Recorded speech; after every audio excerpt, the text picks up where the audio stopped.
welcome everyone to the Hometown Radio Club. I'm happy that I was able to have this panel of experts here. I originally had approached Sarah about this. Say hi, Sarah. Hi.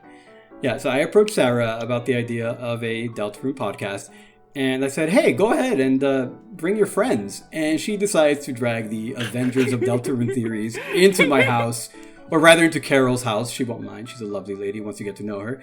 I'm going to steal the fruit cake. Yeah.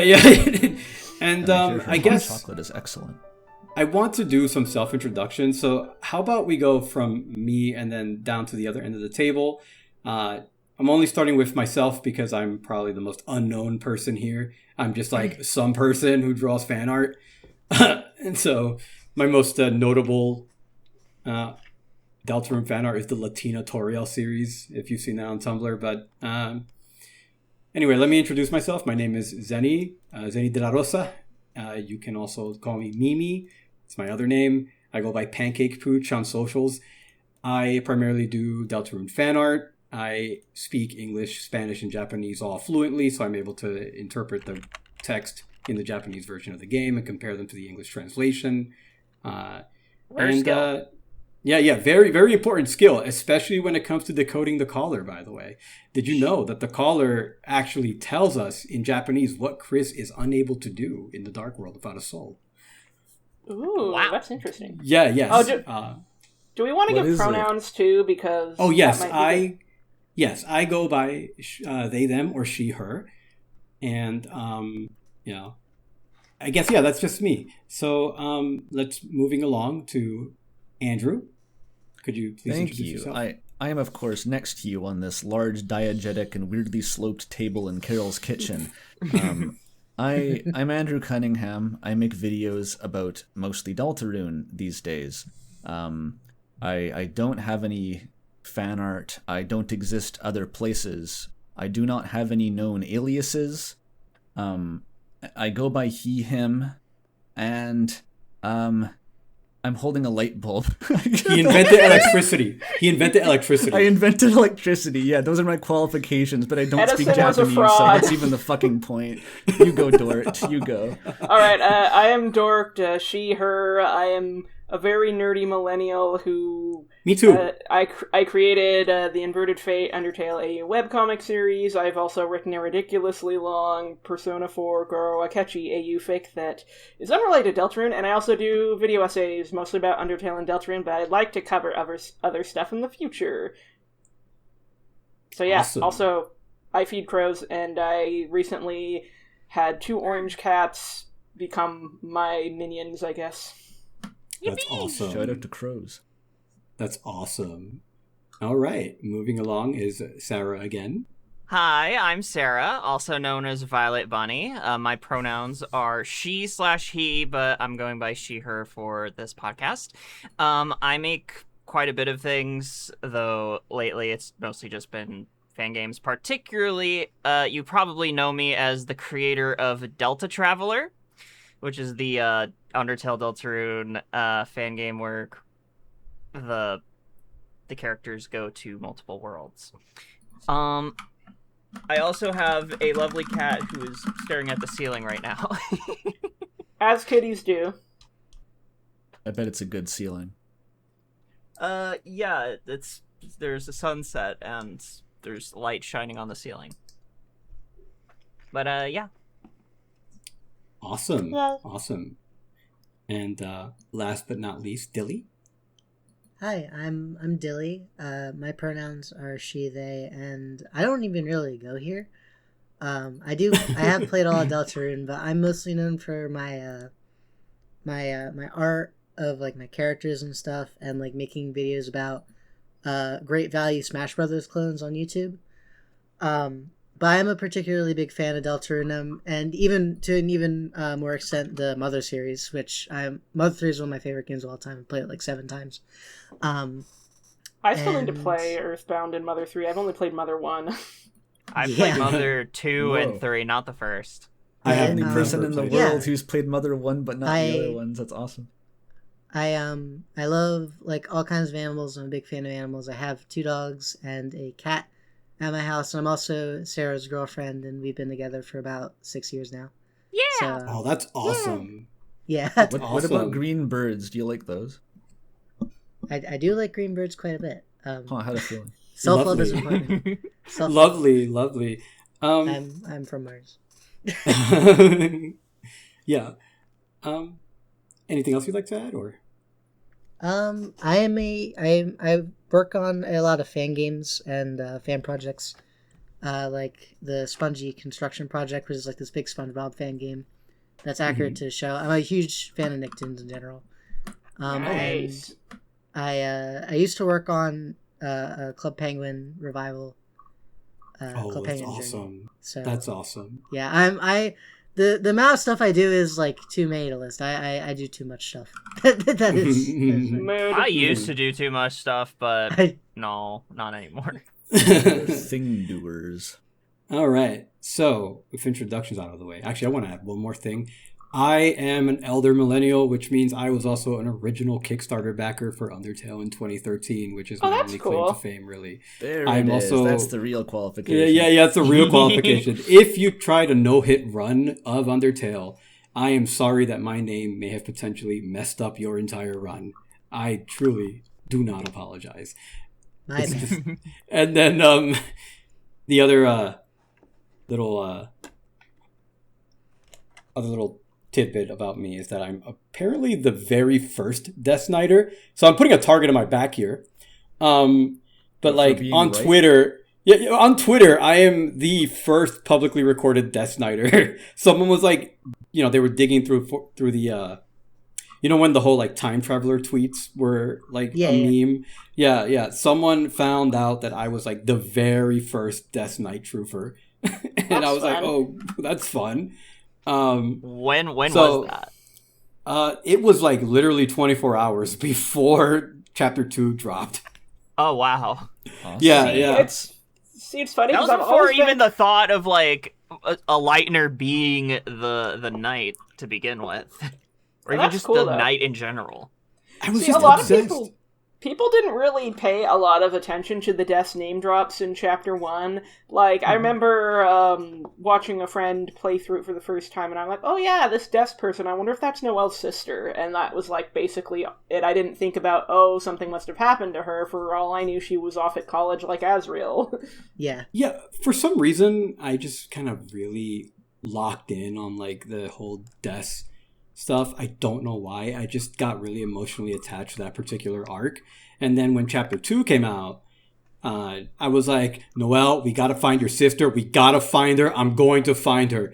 It just, I don't know, it hit me hard in a way, and I don't know why. I just really got into it. And so I think the Spampton sweepstakes really got Deaths on people's radar, because then you had a much more explicit find her thing, the Yes. Q&A, and that was one of my moments where I was the one who asked Spampton about Deaths, so that was fun. Yeah. I kind of remember that.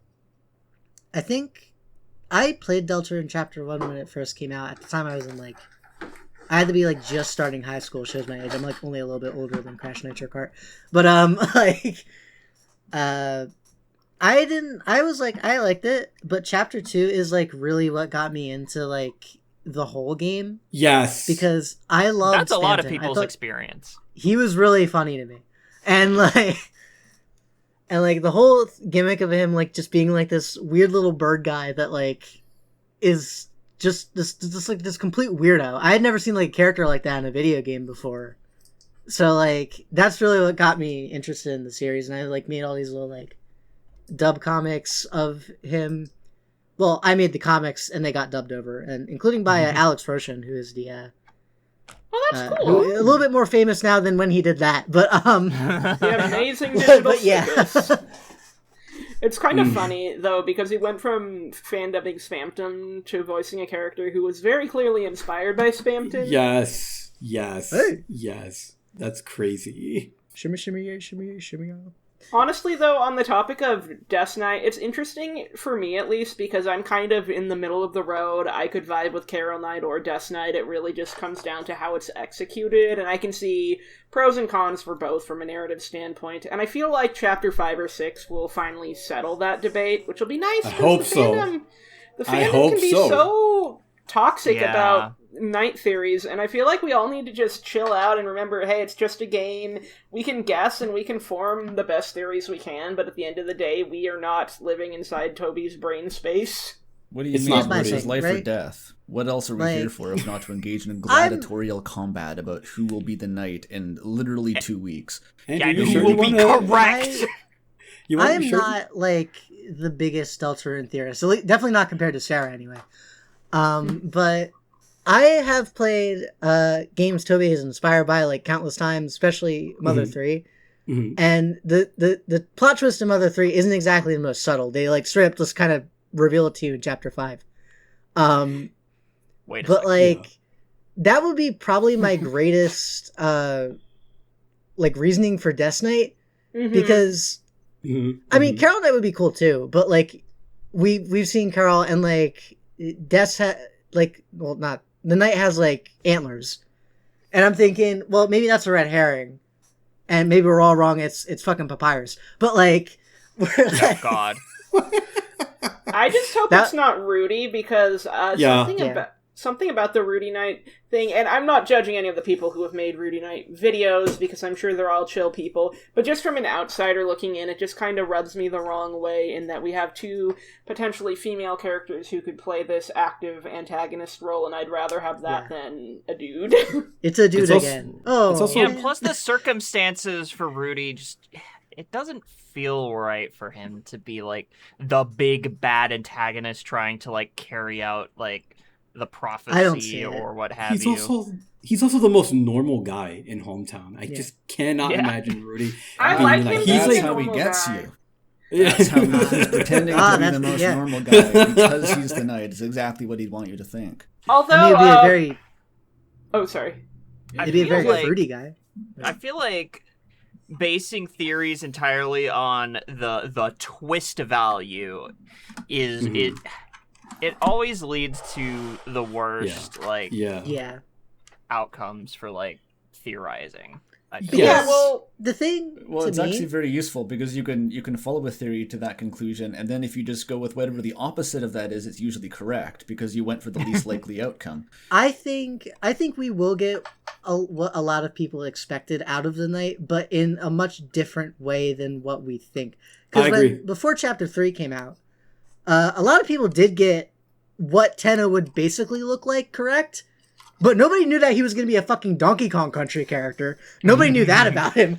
or a Moon Yeah, Remix yeah. RPG character. Yeah. With the default VR chat dances too, like Yeah, like nobody knew that about him. Yeah. Well, Like- like his talk sound is very clearly influenced by Moon Remix RPG Adventure, Mhm. which is one of the big influences of Toby. And I actually watched a video Comic Drake did on his second account, Trailer Drake, about the ways that Moon could potentially influence the direction of Deltarune's story, and the character of the hero kind of reminded me a bit of Chris's position, but also a bit of the Roaring Knight, and it could be a Mhm. potential clue for like how Death Knight could potentially function.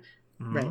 my whole thing is that if the knight is not specifically Death, it's still a Death-based entity. So it could be like, For sure. you know, it could be an astral projection. It could be her stand, Jingle Bell Rock, going ho ho ho ho ho ho ho ho while punching you. It could be, you know, a Kingdom Hearts zombie like Roxas.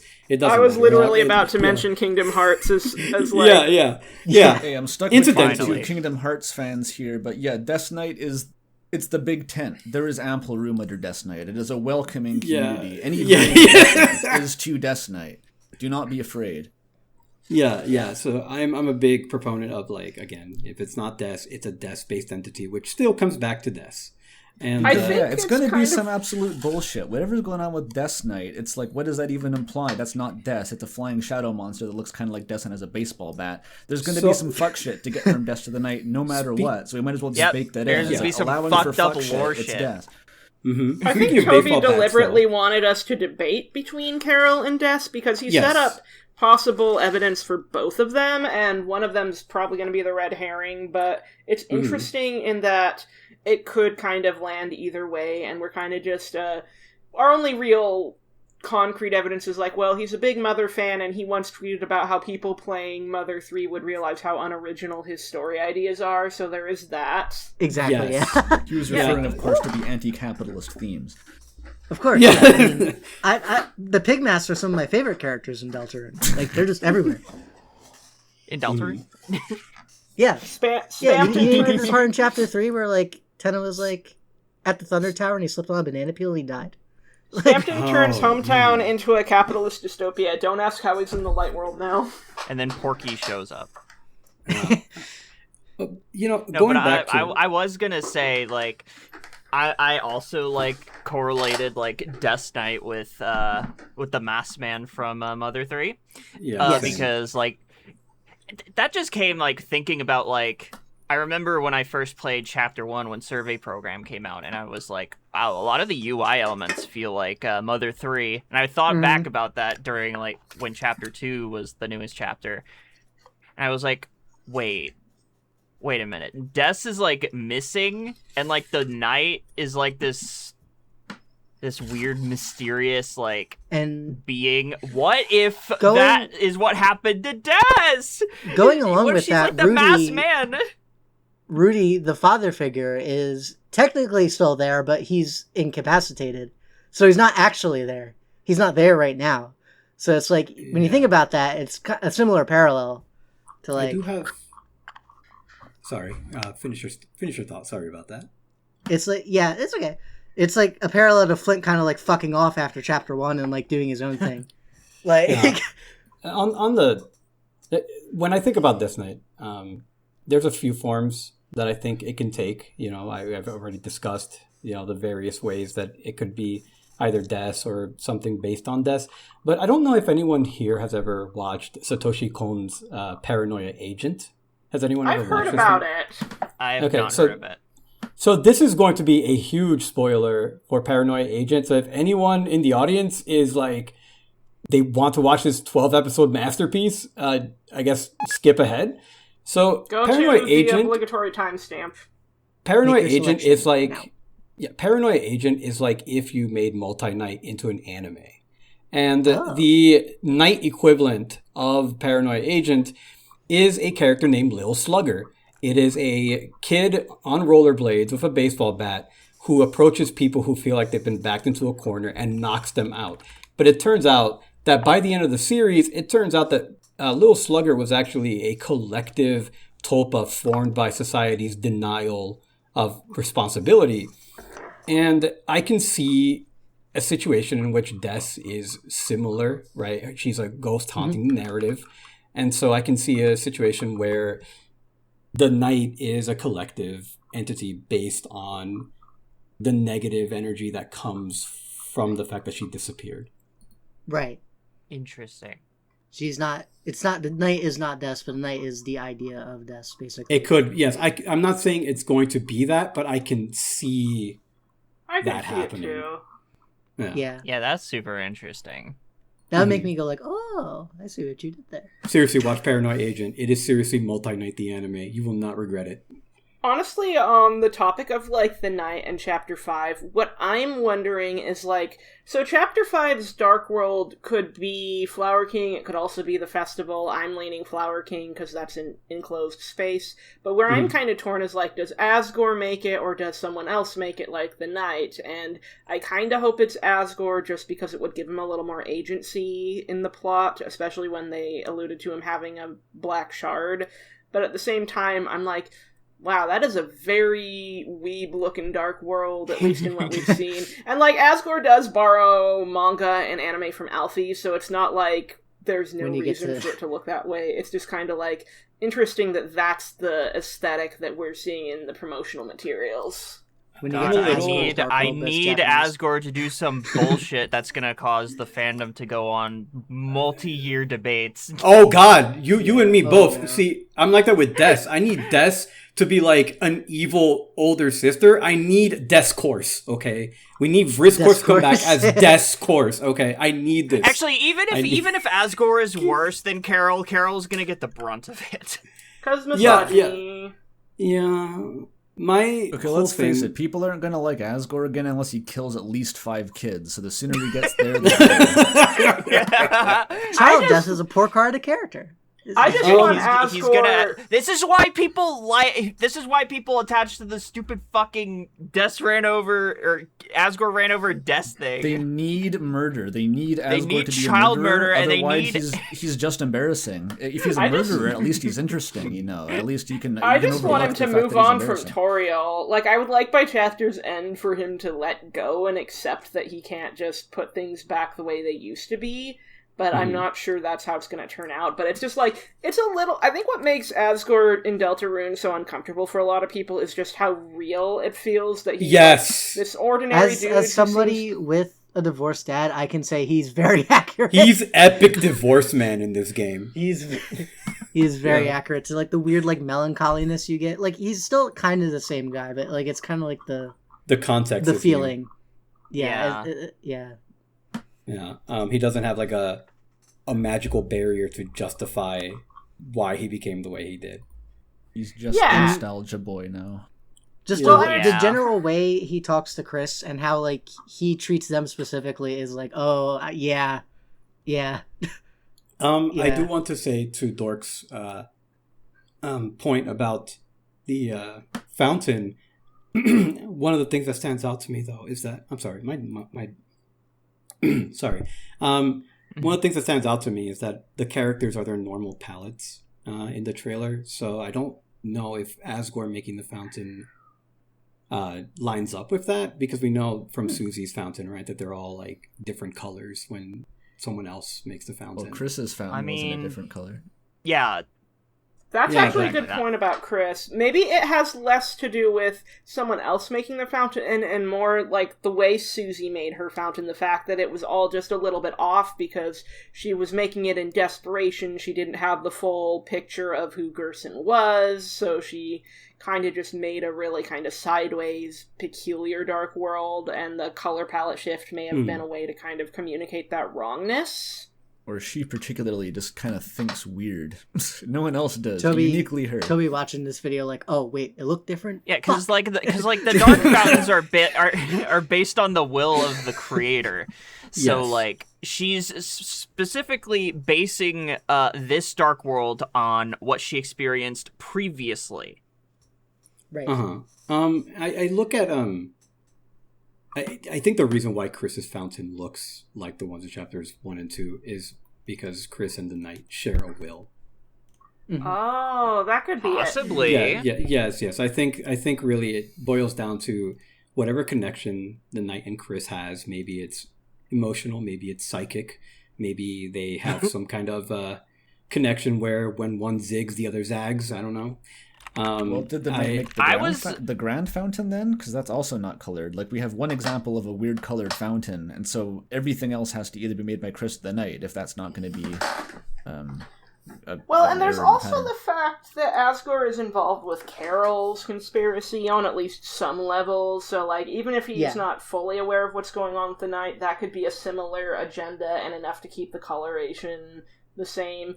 Or Toby just made the second sanctuary weird colored just for the vibes. That's which definitely is the my guess, personally. It's like, it follows the will of the creator when convenient, and when the color palette is cool. Yeah, I was gonna say it's because, like, they have a clear idea of what the world is supposed to be. Now, I could be wrong, and it's like that just to juxtapose the actual, like, dark world that the Knight created with Susie's weird, like, fucked up version.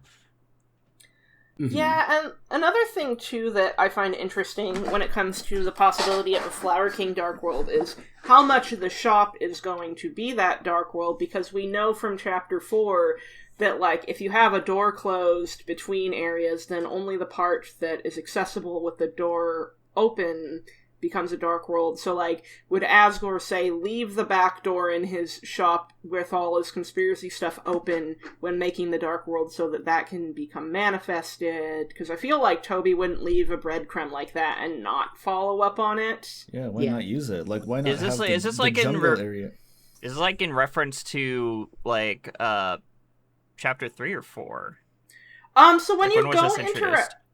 Chapter 4, during the daytime section of Hometown, you can interact with the side of Asgore's flower shop, and you'll see through the window that there's like a conspiracy board, and it makes Chris uncomfortable. Oh, Yes, I see. yeah, I see. yeah. I see what you're Yeah. talking about now. Yeah. And yeah, there's if you go upstairs in Flower King, or downstairs, I'm not sure, but there's a set of double doors that's locked, and I assume that behind that set of doors is where Asgore's crackpot conspiracy stuff exists. Yeah, I've seen very Yeah. interesting speculation. I think no one's really thought about this too much before, but people are like, yo, is the other room in Asgore's house like upstairs or downstairs? Because No, the it's staircase is like downstairs. non-Euclidean. I thought it was upstairs. No, not it's gonna lie. downstairs. The staircase Okay. clearly goes up, but it sort of looks more like a basement. So Yeah, it's just weird perspective is a perspective. little- Toby Fox Bizarre. interior design. Yeah, Toby Fox Schrodinger's moment. floor. you should have just had a Schrodinger's fire floor. pole to make it unambiguous.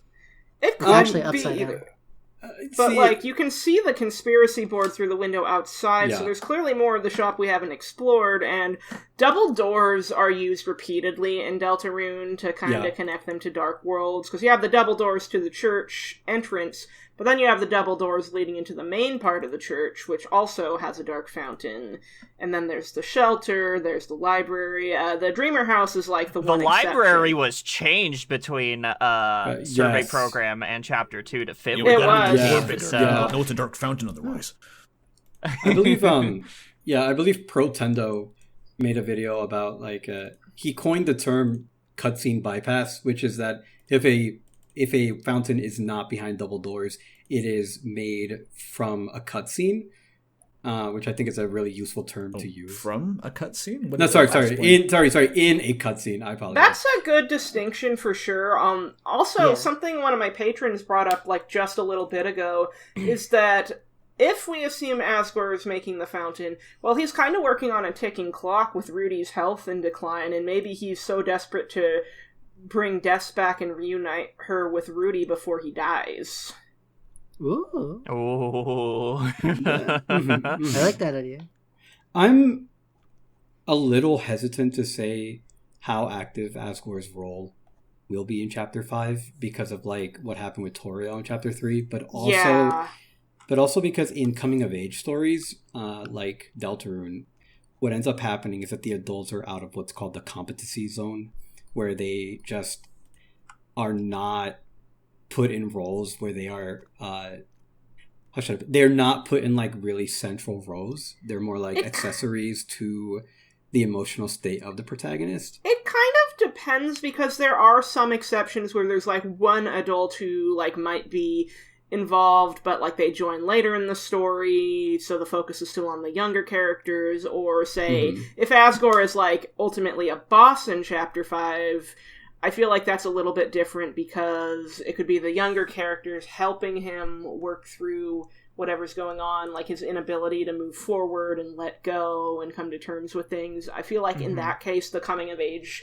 themes would still apply. Like, I don't think he's going to be a party member, but considering he got his own prophecy panel where it's very clearly Asgore, I feel like he's probably going to have a more active presence than Toriel did, at least. That And it is prophecy labeled- panel was also labeled Boss. Yeah. It was labeled Yeah. Boss 3 internally. Yeah. I was gonna say that. Yeah, it's Well, labeled is there Boss any- 3. Is there any way we could get... I'm just thinking through the options. Like, say the knight makes the fountain, but Asgore still ends up as the boss of the chapter? That would be kind of weird. I've 'Cause, actually Asgore have to considered get his that. bearings and then immediately put himself in charge. I can't Well, really what picture I that could as easily. see happening maybe is, maybe Asgore sees the knight, and the knight goes towards Flower King to, like, lure him in for whatever reason, and maybe Asgore sees this as his chance to prove he was right all along, so he follows the knight, and then Dark Fountain happens, and suddenly, because it's his flower shop, and his flowers and all of this, he still gets kind of appointed in a position of power because of the bond he forged with those flowers that entire time. Yeah, I guess they could just kind of Shanghai him into being the king. I could see that, at least. Well, I wanna point out that the Chapter 2 fountain was, like, tailor-made for Noelle. So, like, yeah, there's that too. Similarly, you know, the Chapter 5 fountain could be tailor-made for Asgore in the same way. Yeah, and the Chapter 2 fountain is unambiguously created by the knight. Yes, like, the baseball moon immediately sticks out to me as, like, that's a very Des-coded piece of scenery reflecting well, made by the will. Knight and made by Des are technically two different statements, but yeah, I see what you're getting at. But if we assume Des Knight. Now, if we assume Carol Knight for Chapter 5, then, like, with Carol and Asgore working together, then the Knight making the fountain still would make sense, because she may be creating it as a way to help Asgore prove once and for all that he was right. So, like, wait, if Carol is the knight, then why would the whole arc with Noelle happen in Chapter 2 in the first place? Yeah, unless that was an unintended consequence, it is a little odd now that you mention it. Yeah. It really depends on how much the will of the Lightner creating the Dark World influences the minds of those characters, because, like, we have the fact that in Chapter 3, we got confirmation that, like, Queen had been brought over to the Dreamer House to play, and so it does make more sense that Des would know that lore from the Pretend games if she played a part in them or watched Noelle and Chris play, and thus had that sentimental attachment to the good old days. Yeah. I will say, though, speaking of Des and Carol's relationship, I remember seeing a video, and I don't remember the title. I'm really sorry to the person who made this video. They pointed out how where wire seems to be an analog to Des. And when I think about the structure of the story, or the way the map is structured out, where it isolates where wire, right? Like, it's got its own room in front of Noelle's room right before Queen's room. Right. Oh, that's a really good observation. Yeah. That was, like, they pointed out that, you know, where wire is alone in that room, and then I added on to that where, like, the fact that it's so close to Noelle and Queen, and I sit there, I'm like, okay, this is probably a parallel to Des, because then you think about Chapter 1, and I think a lot of people in the fandom have, like, pointed out that Clover may also be an analog for Des. And, you know, and the same thing is happening there. Yeah, so Clover is Chapter 1. No, not Undertale Clover. Yellow. I was like, fucking Undertale Yellow. No, not the cowboy. No, not the cowboy. No. The cow thing? The card enemy. But, so, again, the fact that Clover is isolated in one room, and you spend a significant amount of time with Clover alone in that one area, you know, you see a pattern now, right? Like, it means that Toby wants you to see this enemy for some reason, and I believe it's because it's a hint. Well, that's describing a mini boss. I mean, that would be a really interesting retroactive piece of foreshadowing too, but I could totally see Toby doing something like that, because, like, even Undertale has weird bits that become more impactful later when you look back on them, like the nose nuzzle champion thing and how that connects to Asgore and Toriel's divorce. Well, so one of Toby's, like, one of the writing techniques he loves to do is he loves to recontextualize things, and also he likes to hide important information underneath jokes. And a really good example of both is when Rouse is like, okay, Susie, just tell them something you'd love to hear. And she's like, oh, you were unbanned from Free Ham Sandwich Day. And you think, oh, haha, very funny, Susie. And then later you realize Susie is starving, right? And you're like, oh, that's not a funny joke anymore. You know, and that's something Toby does a lot. You know, that's something he does a lot. I said on stream recently, I think, that if you could have, like, a machine that could determine with 100% reliability whether a joke in Deltarune was plot relevant or just a joke, you would be able to solve the game, like, effortlessly. Well, see, I'm psychic. I have ESPN. So, you know. ESPN? ESPN, you know, when you can read minds. It's interesting too because like when it comes to the festival and how that could lead into the dark world, what I'm just kind of pondering is like, so I think the festival is going to start out being a pretty fun, upbeat, hey, you're going around town, mingling with the NPCs, maybe there's some mini games, maybe there's some follow-up on side quests from before, but I feel like something has to lead to Dark World shenanigans the way that something led to it in Chapter 4, and I'm wondering... Sorry. Oh, go ahead. Can I hit you with like my insane take on how this is going to happen? Like this is just like... go for it. Yeah, this one is a little unhinged. But I think what's going to happen is we're going to bust Noelle out of her house because she's grounded. We're going to like bust her out rom-com style from her house and then have her join our party. And then sometime during the festival, I think what's going to happen is Noelle is going to see something that resembles Des, and it's going to be like that anime thing where like someone is on the other side of the train tracks and they disappear when the train like goes by. It's going to be like that. She's going to blend into the freaking like crowd. She's going to vanish, and Noelle's going to be like, "Whoa, who was that?" And that's going to lead to everything. But that's just yeah, like that anime trope. But that's just a silly little idea. But my main prediction really of how this chapter is going to go is more of a structural thing. If you look at Chapter 3, right? Oh, hold on, I've got a phone call. Give me a second, I'm going to mute. When you look at Chapter 3, everything kind of radiated from the green room, right, as like a central hub area. And then Chapter 4, everything radiated out of Gerson's study. And so I think what's going to happen is that Chapter 5 is going to finally perfect this sort of nonlinear hub area structure. And I think the festival is actually going to be divided into like north, east, west, and south into different sections of Hometown. And each of those sections are going to have different mini games for us to play and also different plot lines that need to be resolved. Because if you remember, we still need to resolve, the Pizzarina fiasco, whatever's going on with Caddy with an eye. We need to figure out the Dark World. So I think it's actually going to be... beard. Yeah, Jockington's beard. We're talking Light World still?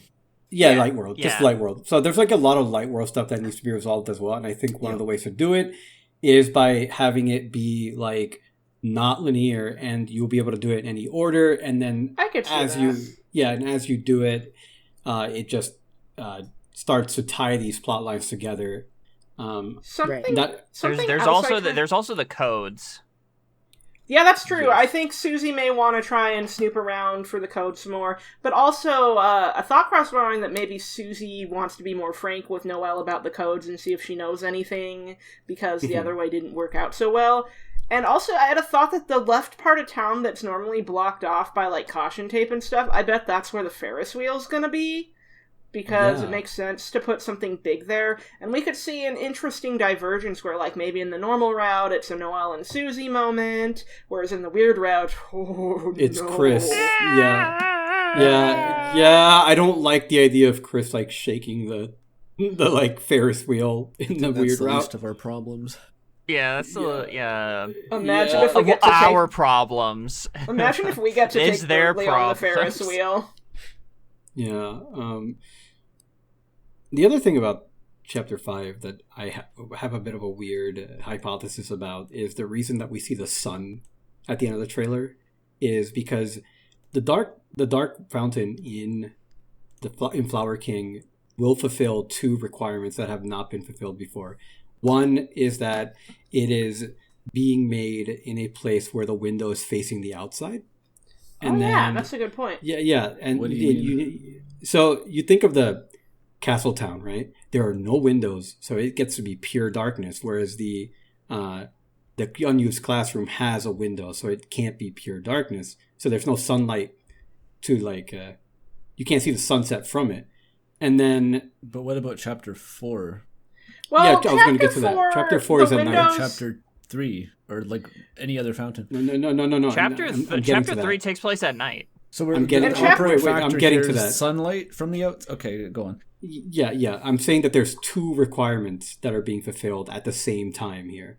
One is that it's being made during the day, and so there's a front facing, and because there's a front facing window, sunlight will filter into the dark world, and then those are the two main requirements. But it wasn't dark when they went into the Chapter 4 dark world yet. It was still light. Also, wouldn't the sun like create like a dark patch in the dark world because it's like reverse light? Well, the sun being in the dark world is curious because they have the concept of that when dark gets too dark, Rousey says you can see again. But the fact that it literally becomes light doesn't scan for me, because when Chris's soul creates light, that's actually light. It banishes the fountains. It seems to be antithetical to darkness. So I don't think like a literal sun is going to be generated simply by adding more darkness to a dark world. I'm thinking about like the light puzzle in chapter 2, where dark light where the lights are described as shadows. I was kind of going off of that logic, as well as the whole explanation on what the dark world even is. Negative photons and whatnot. Mm-hmm. It could be like a vibes-based thing where, like, as a way of the fountain's overall aesthetic in the dark world, maybe the idea of a sunset is just, like, a way to kind of parallel the beginning of the roaring. But then Sham does also mention, like, how dangerous it is to be in Castletown specifically after the sun sets, and like we've seen a dark world at night, actually 2 of them, so we know it's not like every dark world is turbo dangerous in the dark, but it is an interesting thing to think about. I think he was foreshadowing the like. But what about what about the in Castletown at night? But aren't you able to go to Castletown at night in like post chapter? Like not chapter 4. Not post for the mic fight, like.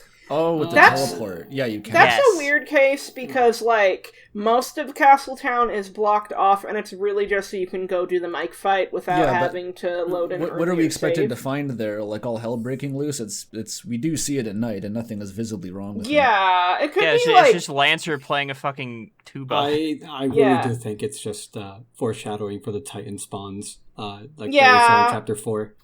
I could see that, or like the roaring where everything gets even darker. Well, I think Sham's dialogue does probably pertain to this. Like, this is the first sunset imagery that has really been introduced to the story, and Sham's line is specifically, is it after dark or when the sun goes down? You know what? Let me pull that up. I'll pull up the Deltarune text dump.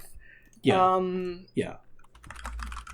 Might as well, but yeah. You don't want to get caught when the sun goes down. When the sun goes down, yeah. So we know that Sham has prescient knowledge of some sort. So that reads to me like it's sort of a nudge in the ribs about like specifically the sun going down, and like maybe. Well, and the newsletter, also it's not just the newsletter, but the ARG, because like my response to move forward with this answer was before the sun sets. So, I know a lot of people. But that was your response, though. That's because it was in the newsletter, right? No, like, okay, let me pull it up. The actual email for context. This was a while ago. There's gonna be an evil, like, open air fountain created when the sun sets, isn't there? You answered 31.0 seconds, so before the sun went down, move forward with this answer. Oh, I see. So there's clearly some evidence, like, in Chapter 4, let's turn around and watch the sun before it goes down completely. Like, there's clearly something going on with the sun setting that's very plot relevant here. This we can conclude. And, I don't know, it's like there's no real way to pin this down, obviously, at the moment, so speculation is all on the table. The one weird thought that occurs to me, if we're going to get a bit zany, is... with the fact that we can see a light sky, but with, like, dark world, obviously, like, we're in feudal Japan. That's not hometown. It's like, what if this is some weird jank we get with the onset of the roaring, where, like, the hometown has merged with the dark world, or the light and the dark world merge together in some very strange way, and before, like, everything fully goes to shit? I could see that. Or, I like, could see maybe... that. Bullshit. Maybe it really is just an outdoor dark fountain, and because Asgore's flowers are everywhere during the festival, that's why there's a floral theme to it. Yeah, I think structurally, if we're presuming 7 chapters, then chapter 5 has to be like the big shit hits the fan chapter. Oh, for sure. I would see that at the very end of the chapter, just because, like, chapter 5 has otherwise been described as a very, like...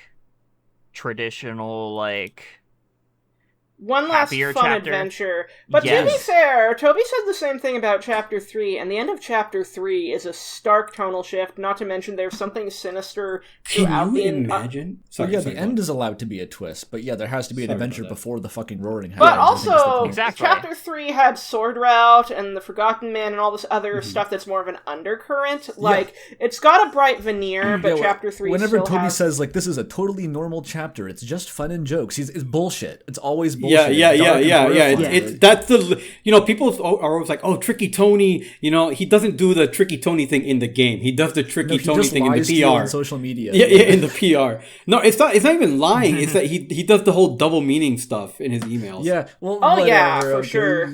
I'm sure. He's doing Yeah, the whole Umineko saying red, repeating blue shit. Umineko, yes! Umineko mention. That I wasn't activated technically many... lying. I just that- said it in a different way. That activated so many neurons because Umineko good. Yeah, And he is an Umineko- Umineko fan. He is an Umineko fan. So He there's is. that. We have a video of him singing like the ending theme song.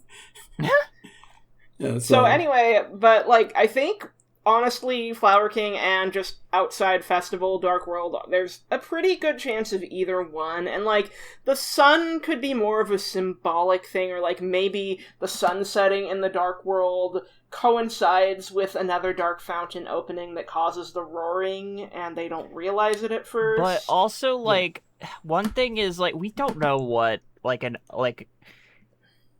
dark fountain opening out in the open would even do.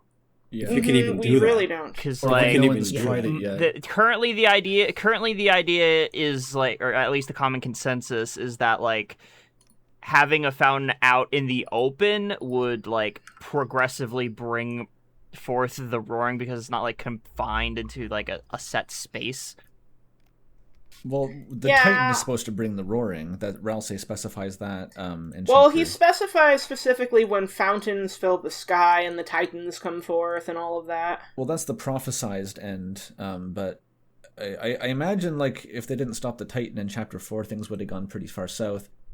Yeah, because the real life, like, church was being destroyed. So, like, Uh-huh. imagine the fucking, like, windows breaking inside. Yeah, well, as far as Jesus. speculating And it about just what open-air leaking out. fountains would do, the one thing we concretely look at is, like, well, fountains aren't sealed in buildings. In chapter 3, the door is left open. But all that happens is a little bit of darkness leaks out, and so they can have, like, a slightly outside bit of the dark world, but, like, nothing beyond that. So it's, like, it feels, based on that, like just making a fountain outside wouldn't do anything by itself. It would need, like, a confined space to actually have an effect, but maybe you can The make it it is other a carnival. But, possibility like, if it's is...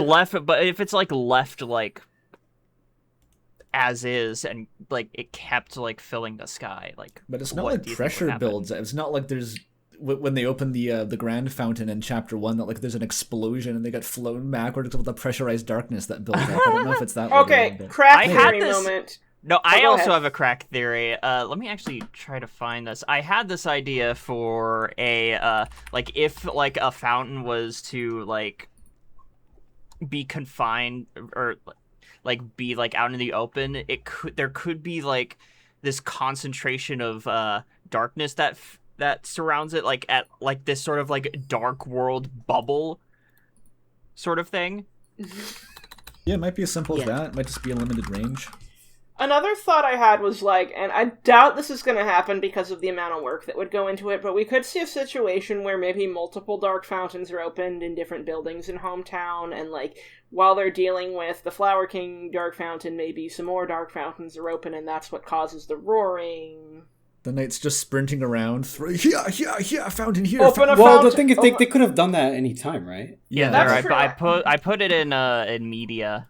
the And knight... it's also, the knight may not want to actually cause the roaring, because totally if they doesn't. did, they could have done it at any time. Yeah. Yeah, I agree. It's so the knight Yeah. works in mysterious ways. We don't even know what its goal is. We have to keep that in mind always. Oh, that Mhm. image in media It could is a just- really interesting possibility. I like the idea that, like... Oh, go ahead. I think there is a possibility. It would be kind of weird, but I think there's a possibility that the knight just doesn't really have a goal in mind. It would kind of go back into, like, the Spirit of Death thing, where like it's just like a tortured creature, and it doesn't really want to do anything other than watch the world burn. Chris Kind of would like cooperate if I'm that was going the down. case. I could What's up? see that. No, if the knight's working with allies, it's not just fucking around. Like, there has to be a plan Yeah. here, otherwise it would There's just prob- be a There's lone probably agent. some motive that we can't understand yet because we don't know enough about the Knight as a character. Because, like Ralsei pointed out, there's all this stuff the Knight could have done if they wanted to and didn't. And I also still question if Toriel was ever actually in danger or if Toriel was just bait for Undyne, who was Yeah, the I real doubt it. target. I think have everything the knight does that seems antagonistic, it's always so passive. Like, it never comes after the Lighteners. It waits until they do their thing, and then, like, maybe it pretends to be a threat. Like, it's never trying to do anything. Yeah, It summoned a Titan. Oh, go ahead. But it Sorry. waited for the Lighteners to catch up, and then it summoned the Titan. It was all like, Yeah. it's almost like it's leading them on. It doesn't actually care about pursuing its own I agenda wanted unless to they're there get to watch into it. that.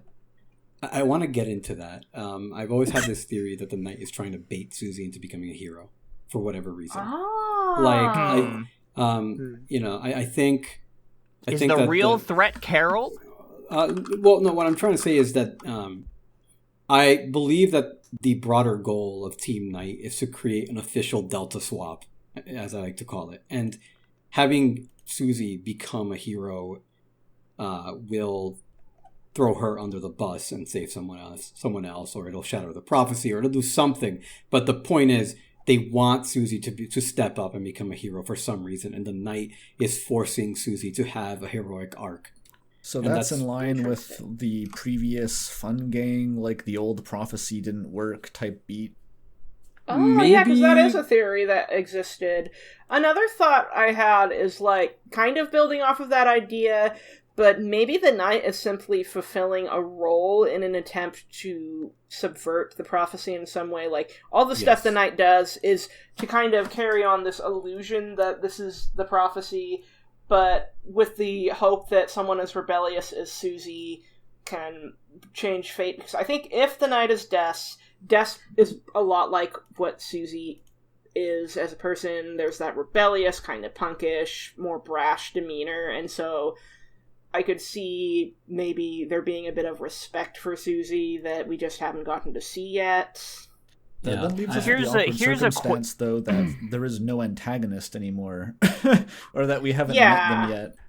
I was going to ask, are we if the Knight is Des, are we sure that the Knight is working in tandem with Carol and that I don't think whole she thing? is. I don't think she is. I think Carol's working around the Knight, not with the That's Knight. what I think as well. I think that's more likely too, because, like, something that kind of crosses my mind is that if, let's say the Knight is Des, and that the Knight is somehow an unintended consequence of the shelter that Carol didn't see coming, that something about her psyche or personhood has been changed, and maybe Carol's trying to get Chris to make things right and save Des from herself, then in that case, it might be more of a case of trying to wrangle the Knight. And Chris could be pulling both sides. Maybe Chris is working with Carol, but also wants to connect with the Knight, has a better idea of what's going on, and that's why they're willing to collaborate. God, it would be so interesting if, like, that's the case and, like, Carol ends up being, like, the main antagonist trying to, like, get everything under control in some weird sense. Well, Yeah, when and I the- think that... Oh, go ahead. Sorry. No, go ahead. I was going to say, with how controlling Carol seems to be and how fixated on the past she is, I could totally see that being the case, because, like, she bronzed those paper snowflakes. She needs everything to be preserved. She's clearly working with Asgore, who also can't let go of the past and is encouraging him. So, like, I think there's definitely a chance that change is something that Carol really cannot stand. Well, I wonder it's, why. unpacking the Night Conspiracy beyond they all seem to be conspiring in some sense is very complex, because, like, in a sense, like, I don't think any two characters in the Night Conspiracy have exactly the same motivations. It seems like, No. at best, Yeah. they're all just kind of useful allies to each It's other. palace intrigue. Yeah, the big question, I agree, is whether what the Knight's role in that is, because we don't know anything about the Knight compared to the other characters. We don't know to what degree the Knight is even, like, sane or like fully in control of its own actions. It seems mostly to be, but yeah, and like I definitely, when I talked to Cammy, I think earlier, one thing that came up was like, I forget if that was talking to Cammy, never mind.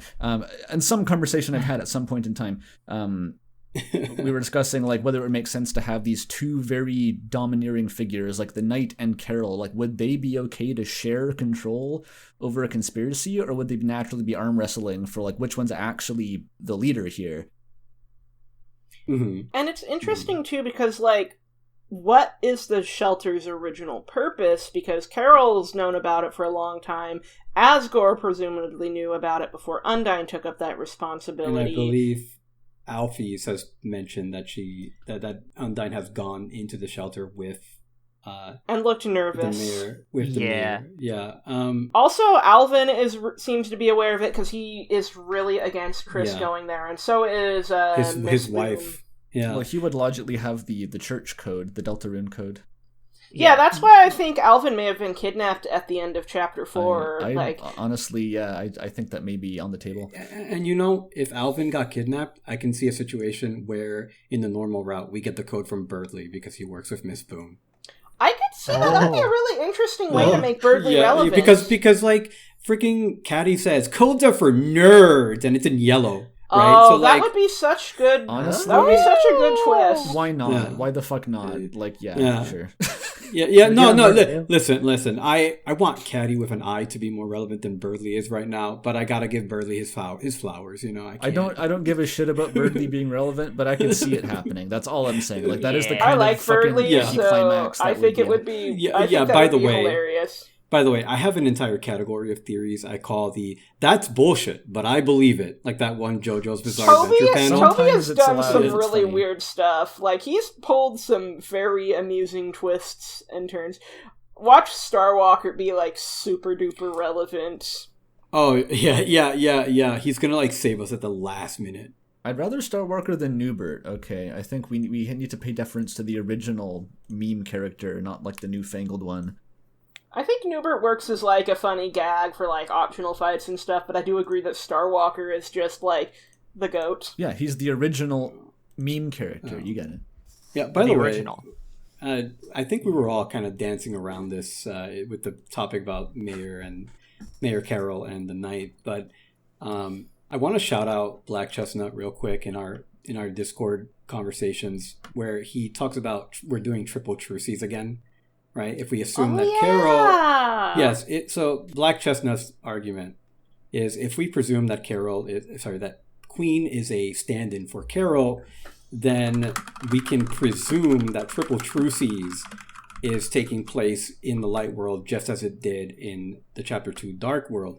And I know Spooky Dude did a video on that recently, but trust me when I say that Chestnut was on that shit like months before. He just never made a video about it. And they didn't have to like promote. They didn't have to use like AI generated shit to promote it. Yeah. I didn't realize that was a thing. Anyway, can you break down what the ramifications are of triple truces, assuming that I don't know what that is exactly? Okay, so triple truces is the idea that every faction has its own goal, and they're like pretending to cooperate with each other up to a certain point, but they're not necessarily fully cooperating. So everyone has gaps in their knowledge except for Chris and the Knight. So Asgore has gaps, Carol has gaps. So the idea, I'm trying to picture how this works. So Chris is cooperating with A, Fun Gang, B, the Knight, and then C, Carol and the Knight together, but not really?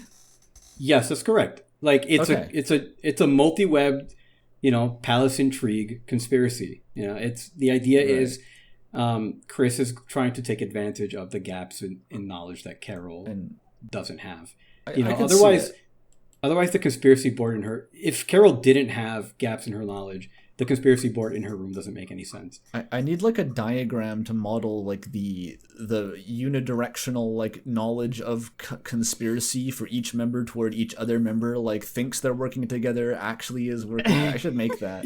We need our own conspiracy board. It's interesting that you mentioned this, because like when it comes to deaths and like potential being corrupted as the night, I think it would be something kind of like the secret bosses, where like by being lost in the shelter in the darkness, some knowledge came to her about the world, the prophecy, or something bigger that fundamentally changed the way she thinks. To that. Sorry, go go ahead. No, go ahead. I'm sorry. Okay. So another thing that Chestnut kind of put me onto while we were discussing. So Black Chestnut said in a call, "Hey, you should replay Chapter 1, but in your mind, keep in mind that." What he said was, Chapter 1 is essentially a recreation of what happened to Chris and Des in the woods one fateful day. So if you take, for example, Lancer, and you swap Lancer with child Chris and Susie with Des, Chapter 1 like has like a whole new context. And there's like a lot of, I feel like there's a lot of textual evidence to support that, like I mentioned earlier with like, sorry. And it ends I'm with really I can't turn Chris's dad. Sorry, I'm trying to follow. No. Sorry. No, sorry. Particularly the line where Lancer is like, "Oh, I can't like let you out, or you and my dad are gonna kill each other." And to both, to Chestnut, that kind of signifies that like, or no, sorry, to me, it signifies this idea that like Chris had this conversation with Des in the shelter, like, "I can't let you out or my dad's gonna kick your ass." I just it makes so much sense to me. So if you replay, feels like a reach to me, because at that point, it's like that. Then Asgore becomes like the main motivator for like why Des got where all this shit happened, and like no. My point is that like Chris is afraid to show what happened to Des to Asgore. Fair enough, but that doesn't really parallel the Lancer anymore. I don't know. That seems kind of a reach in general, but no. Go ahead and replay Chapter 1 with that in mind. You'll see what I mean. Well, I'm not sure I will, but sorry, I don't mean to be so kind of poo-poo about it, but it's like I'm just trying to think what can we extract from that. Yeah, I think Chris keeping the thing with Des a secret from Asgore and everyone, I think, yeah, that's solid. And that's kind of pointed to by, yes, Chris seems to have this unique relationship with the Knight. And like Asgore is being sort of kept at arm's length even by Carol, in most likelihood. And Chris does not seem to communicate with Asgore specifically about this. So I'm also pretty confident that if Asgore knew, like, because there's levels to this conspiracy, Chris having the player's soul possess them, that seems like kind of bottom level, right? Like that's as deep as it gets. And if Asgore knew about that, I think he'd be pretty pissed off. I don't think he'd stand for that. So we can assume they haven't shared that. We also have evidence that points to the heart. This is the Raise Your Bat lyrics, the follow me into the dark with your heart as my mark, etc. Which I sincerely think points toward Des being the reason somehow, the instigator behind Chris getting possessed by that soul. I don't know how that works. Second voice could be Des for all. Yeah, second voice could be Des. I'm even on board with that. Yeah. I don't care about the logistics, but so that implies that Des is on this deepest level of conspiracy, and we may assume also the Knight by extension. So yeah, like Chris, whatever the fuck happened with Des, I think is between Chris and the Knight, and maybe Carol at most, but maybe not. It's so worth then, noting what was the issue? Sorry. What was the issue that you had with like the idea of like Chapter 1 being a parallel to like whatever happened to Chris and Des then? There's no issue. I just don't really like that argument, and I was trying to substitute a different one. Sorry. I sort of in a weird way. Oh no, you good. Yeah, we're all here to Danganronpa debate, I guess. Well, what I was going to say that I find really interesting is just the association with Carol and red heart imagery, and how Noelle mentions how big Carol is into heart-shaped objects, because that feels like potential planting for Carol having the means to saddle Chris with the soul. Not to mention the "You are welcome" text being highlighted in red. The Japanese version of that text. Sorry. Yeah, Is it even more obvious in Japanese? Tell me Carol's what the second Japanese- night. Or the second voice, not second night. So Second two voice. No, no more multi-night. No more multi-night. Yeah, I just wanted to point out that like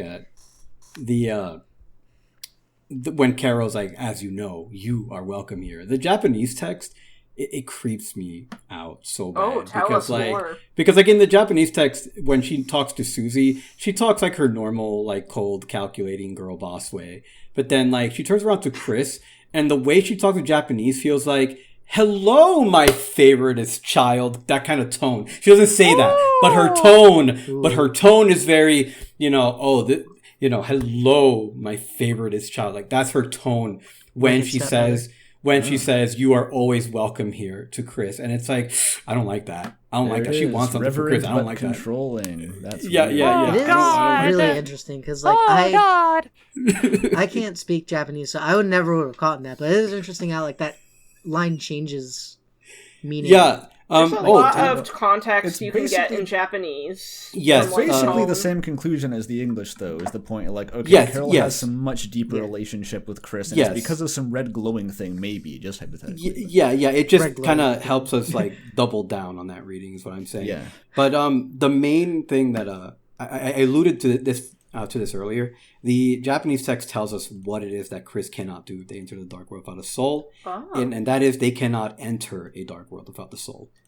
Interesting. Yeah, so they use the verb. So an interesting thing is they use the verb hairenai, which means cannot enter, but they cut off the final syllable because in Japanese, how you conjugate a verb can give away someone's speaking style. So they're trying to hide if the knight has a polite way of speaking, a rude way of speaking, neutral way of speaking, etc.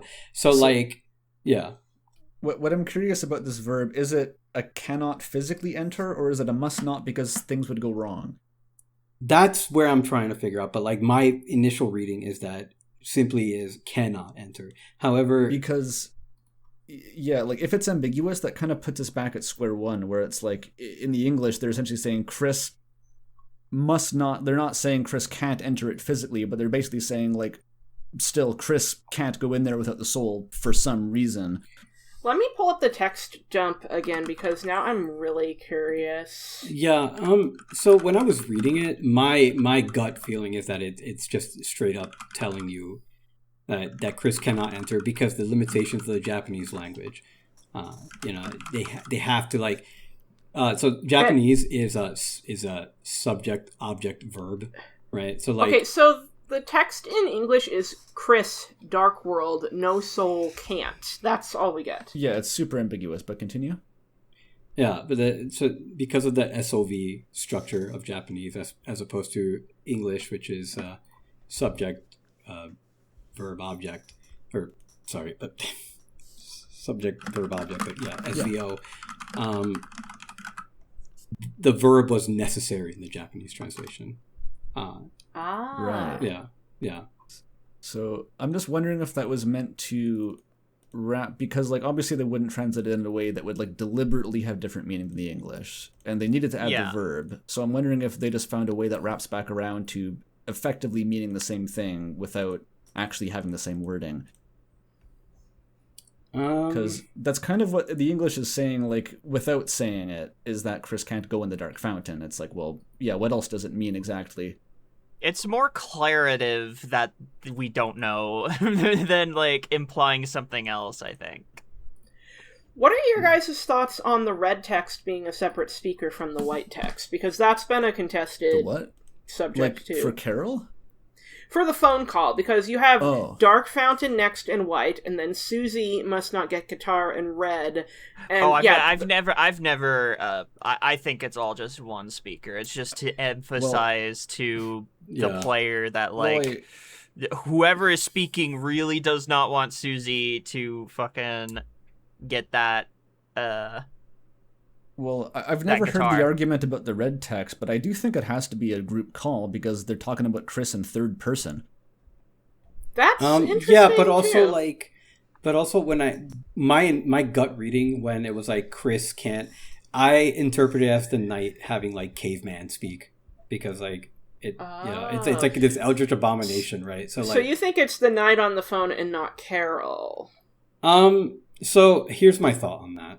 I'm going to go in presuming Carol. And the only reason I'm going to do that is because so far, what I've seen of Toby's writing is that he always rewards you for paying attention, even if you don't get like 100% the like final conclusion. So going back to Chris Knight, right? If you had followed the logic that led you to Chris Knight, even though Chris wasn't the knight in the end, a lot of that logic, a lot of those pieces that you put together got you closer to what we actually got than what we got. It got you closer to what we got than any of the other candidates. Even if you skipped straight to Des, following Chris Knight still got you closer to this idea of like the story revolving those about points of evidence still meant something. Yes. That's what I'm saying. And so like circling back again to like multi-night, I think someone brought it up earlier. It's worth noting that before Cammy Boy G's 7 Nights video, multi-night was two separate theories. It was title night and more than one night, and then they just kind of combined. So when I hear people say multi-night, the Chris and Des multi-night was a thing, that's what they're referring to. The fact, like what that theory was called before they got merged.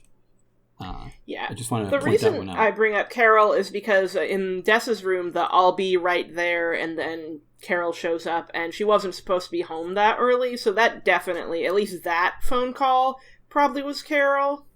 Well, the other one was the one actually telling Chris. Cammy brought up an argument that I'd never heard before that I was somewhat caught off guard by, which was the fucking, like, what if the first call was the knight who told Chris to not let Susie get the guitar, and the second call was Chris making an unrelated call to Carol because they knew that Carol would also independently stop Susie from getting the guitar, which I was like, I don't know if it needs to be that fucking complex, but I think that the way to shoot that down at least is just like, why are they talking about Chris in third person? Because if there's no second person in that call, then why third person pronouns? And if there is a third person, who is it? If it's not like, well, the knight and Carol are your two frontrunner candidates, it'd have to be some like Gaster or something filling the slot. No. Does the Japanese call like convey any differences in speech patterns between the white text and the red text, or is it pretty consistent? No, it's pretty consistent from what I've seen. Like I said before, they cut off like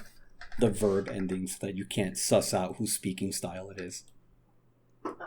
See, another take I saw was that we're not getting the complete message and that those ellipses are kind of breaking up the full sentences. So, like, police sacrifice next week may be a longer statement and not a literal police sacrifice. Yeah, for sure. What else are the ellipses for? But, like, we're not getting the full message, but we're getting relevant context. To circle back, though, about, like, whether or not I think it's Carol or the knight, there's still enough there for me to suspect that it's the knight rather than Carol. However, I'm going into it presuming Carol because, again, even if it ends up not 100% being her, having used the Chris Knight evidence as precedent, I believe that if we just presume that it's Carol, we'll get closer to what the answer actually is than if we just like jump to someone else. Well, yeah. It sounds like you're presuming it's not Carol. It's like you're saying, I'm going to say it's Carol because it's probably not Carol. I don't know. No, I'm going to say so. I'm presuming it's Carol with a big fat asterisk. Which what's the asterisk? So it could be a group chat. It could be like exclusively Carol. I see. Yes. Yeah. Because I was like, so like Carol's definitely on the phone, and it could just be that the knight is also on the phone. I'm a big fan of the idea that Toby Fox likes to add asterisks to things. Is Rouse the Red Horn Headband? Yes, asterisk, because he probably has some. He probably has some special sauce, right, on top of just being the headband. Actually, it's funny you bring that up.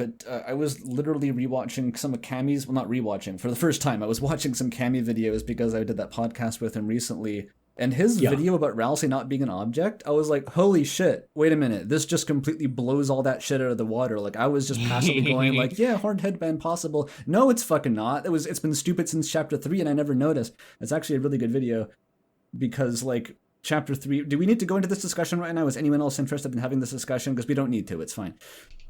Oh, sorry, I was away getting water. What did I miss? I don't need to. I vibe with that. I've actually been thinking about that a lot and have been, like, thinking about, like, oh, how do I adapt this to Delta Traveler? Yeah. Because, like, I like the idea that Ralsei, at least part of Ralsei, is formed from Chris in some way. Right. Chris's persona. I think that that's reminds me appealing. of the Lynx Griffin comic that she did a while ago where Ralsei was made of Chris's original soul, and that was interesting. That's very cool. I guess I should paraphrase the Cammy video in that case, because I thought his argument was both elegant and kind of crushing for a lot of these ideas, was that since chapter 3, the door has been blown open on the fact that Darkners just have full awareness of things that happen around them in the light world, even before their dark fountains form. Like Tenna and Ram, everyone just knows about this shit.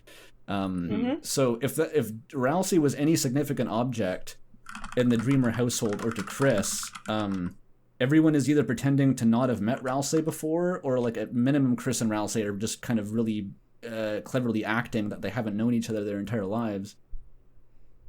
Igiyari. Objection. Tenna knows who Ralsei is. I like the idea that Yes. Ralsei is an imagined... What are you citing here? Like, the very beginning where he's, like, talking about all the prizes and shit, like, he just instantly talks about, oh, the Ralsei plushie is a prize. That tells us that he knows who Ralsei is.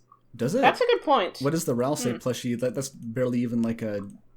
What does the Ralsei plushie have to do with Ralsei? Like, in what sense? Because if you remember, every prize that Tenna brings up on the screen is associated with a family member, and with a family member of the Dreamer household, meaning Tenna knows all of those family members. There wouldn't be any reason for the plushie to show up on screen if Tenna did not recognize Ralsei. But why The other thing Is that separate from, like, Azriel? But that's the other thing. So I was talking to Andrew about this earlier before we started. There's one of the prizes that Tenna advertises is Azriel's Talkbacker, which is like a little toy. Maybe Dorked remembers the Yak Back from the 90s. I think I might. Yeah. I am a millennial, but I'm also just a... Okay, I think... Oh. Yeah. But my point is that the Talkerbacker, Tenna specifically refers to it as Azriel, or Big Brother's Talkerbacker, whereas he doesn't specify, like, who any of the other, like, objects belongs to, even if it's obvious. So what I was gonna say about Ralsei is I'm pretty compelled by Nighthawk's theory that Ralsei and Friend and the Mantle Holder might all be Darkners that are kind of made more of ideas than physical objects, like an imaginary friend. And so that might be why Ralsei is able to move between dark worlds, because he's not tethered to a specific object. I actually think the reason why Ralsei can move between dark worlds is... well, I don't have a specific reason for why he can do that. More so that I think whatever enables Ralsei to move between dark worlds has to also enable Friend. Because Friend is the only other Darkner that we've ever seen. I'm presuming Friend is a Darkner. You know. Well, there's the Mantle Holder, too, to be fair, because it clearly got the mantle from somewhere. Yeah. Yeah, but, like, on screen, the only other Darkner we've seen moving between dark worlds is Friend. So I think whatever special sauce that Ralsei has that lets him travel between dark worlds, Friend also has that. Interesting. Fair enough. Well, yeah, I can see friends. that. That's a relevant topic here. Is that we see multiple on screen at once, so they might just be kind of everywhere. You know, they're like a whole species or something, maybe. To be fair, Spampton attacks with bullets of himself, so, like... Is that fair? Like, we see a bunch of them simply spawn. You're gonna throw that out, being like it doesn't really matter? There's not multiple? What I'm saying... But that's in no, the what game, I'm saying... Yeah, it's like Shadow Clone Jutsu, you know?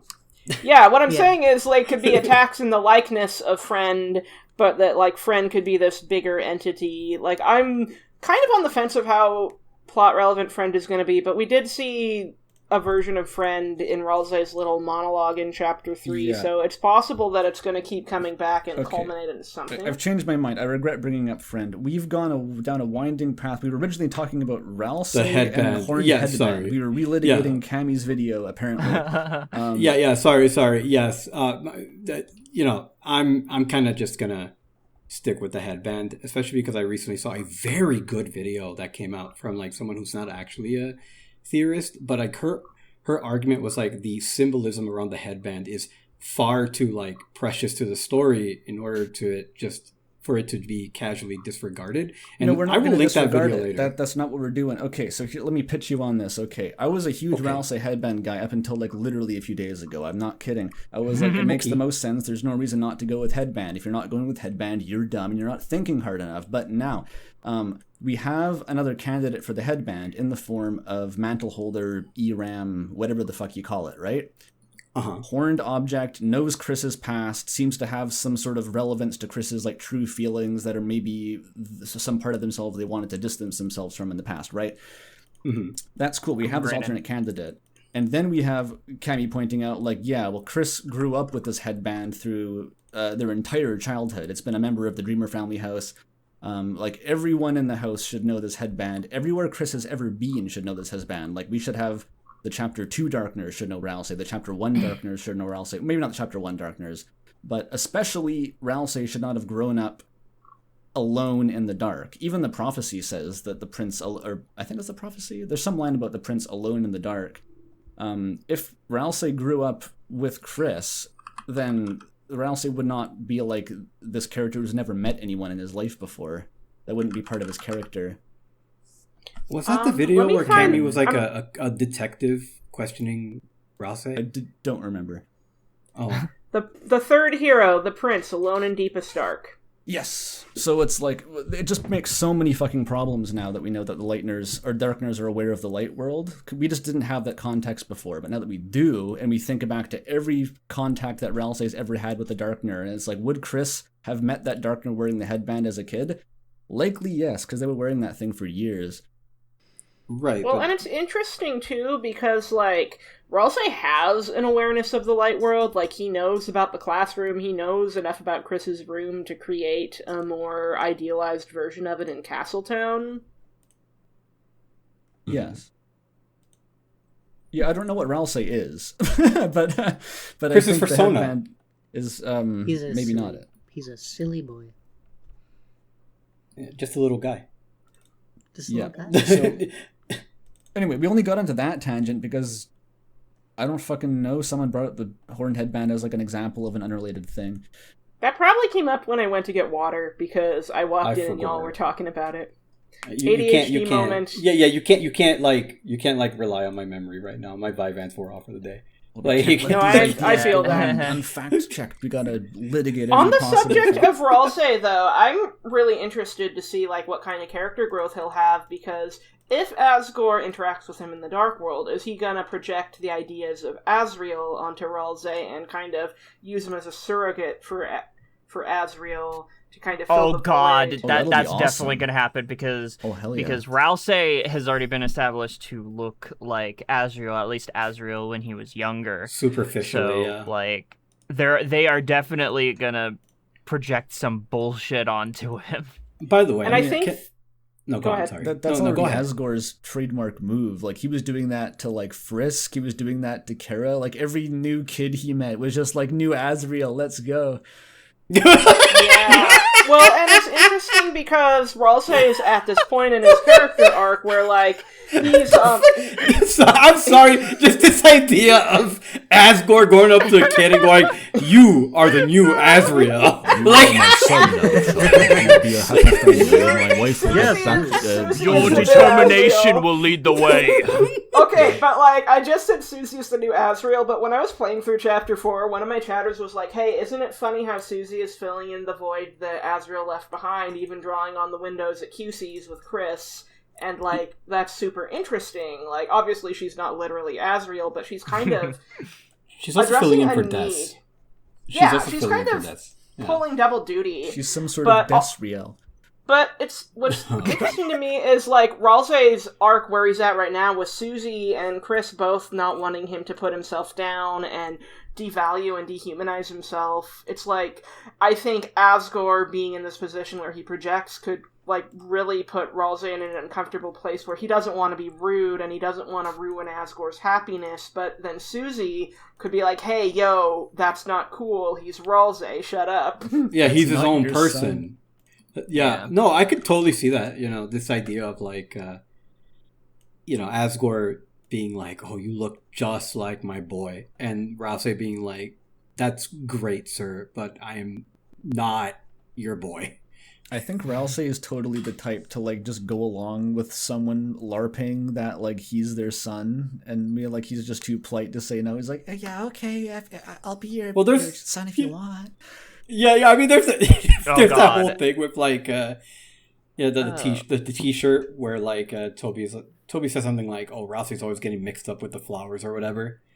And so, like, a t-shirt. Yeah, he released, like, from, like, Chapter 1 era. Yeah, from the Chapter 1 merch. era. Yeah. Okay, but that makes me think, like, what if the wedding flowers, end up looking like little boss monsters because Asgore sees them as, like, his children? I could see that. I have a more insane theory. I have a more insane theory that it's just bullshit. I think they're going to be Power Rangers. Mighty Morphin Flower Rangers. That would be so cute, though. Because, like, the amount of times Power Rangers comes up in this game is insane to me. Like, Alfie's mentions Power Rangers Turbo, Power Rangers Lost Galaxy. Oh, that's totally going to happen. Yeah, in her Lightning segment. Serve the purpose of pissing off every single person who's ever generated the take on what the flowers are going to be. So that would be fun. Yeah. The superhero comics kind of add a precedent because those are on top of Asgore's TV. Yes. I'm a little afraid of how the flowers are going to be handled, because I feel like the fandom is not going to treat it with any sort of grace, because, like, it could be that, like, the flowers are sort of, like, weirdly, like, written like how Toby would write, like, the fallen humans in Undertale. People could get into arguments over how the humans should be characterized. I hope that doesn't happen. Twitter threads. 4 more years of Undertale Yellow discourse. God. Oh, man. But another thing... Well, if Toby needs a... Sorry. No, go ahead. If Toby needs a martial arts consultant for the Orange Soul, let me know. Something I'm a little afraid of in a positive way is what the heck is going to happen with the wedding photo. I feel like that could so easily manifest as a location or a surrogate Toriel for him to project all his love onto. I mean, the photos on their fridge didn't manifest into anything in Chapter 3. Well, maybe it manifested into Shutta, maybe? But, like... That's true. Other than that, like... Well, there's so few fucking things in Asgore's room. Is this the difference? It's like... Oh, yeah. Well, that, and, like, with him being so attached to the idea of his marriage with Toriel and that he can still salvage it, I do think that if it doesn't become a Darkner, it could become, like, a wedding set piece, and maybe he wants Toriel brought to him so that they can renew their wedding vows or something. Like maybe that's something... Silent Hill homunculus. By the way, I have a photo... Can I just say it's insane that Flower King is going to be a Dark World when it looks like this fucking photo I posted in the media tab? You can like this is what like Asgore's like basement looks like. It just well, that's why I think the back room that we haven't seen yet will definitely factor into it. Because, like, there's a whole chunk of the building we haven't seen that holds a lot of secrets, and so I'm sure if it's not the main part of the Dark World, it might be, like, where your secret boss encounter I think it's where the dark friend inside me. I think it's where the bottom of the big flower is, Yeah, and what's interesting about that vine, and I mentioned it in my trailer video, but there's little, it's like a Tanabata bamboo stalk with the little wishes kind of swaying in the breeze. They're out of focus, but if you look closely, you can see those little papers that are used for the wishes on Tanabata. You're talking about the trailer when they're sliding down a large plant? Yeah, I think like the bottom. Yeah, let me pull that up for a screenshot to post in media because. Yeah. By the way, I wanted to point out sorry. I just realized how sad it is for Asgore, because like we were talking about this back room, like it's a shoe-in that it's going to be like his dark conspiracy closet. He doesn't have a bathroom. Oh man, piss and shit theory in tatters. In tatters. Okay, so okay, let me do snipping tool real quick. Yeah, Dork was bringing up. Sorry. Yeah, here I got here I just snipped it from my breakdown video. But if you look off to the side, that little dangly thing, it looks like one of the charms you would see on a bamboo stalk at Tanabata. I noticed those. I was curious. There's multiple, and then there's like some other object with bells, and so here, I'll post an image reference for what I'm talking about with Tanabata for the unfamiliar. But like, it just caught my attention, because it does lean into the Japanese imagery that we've seen in other parts of the trailer, but...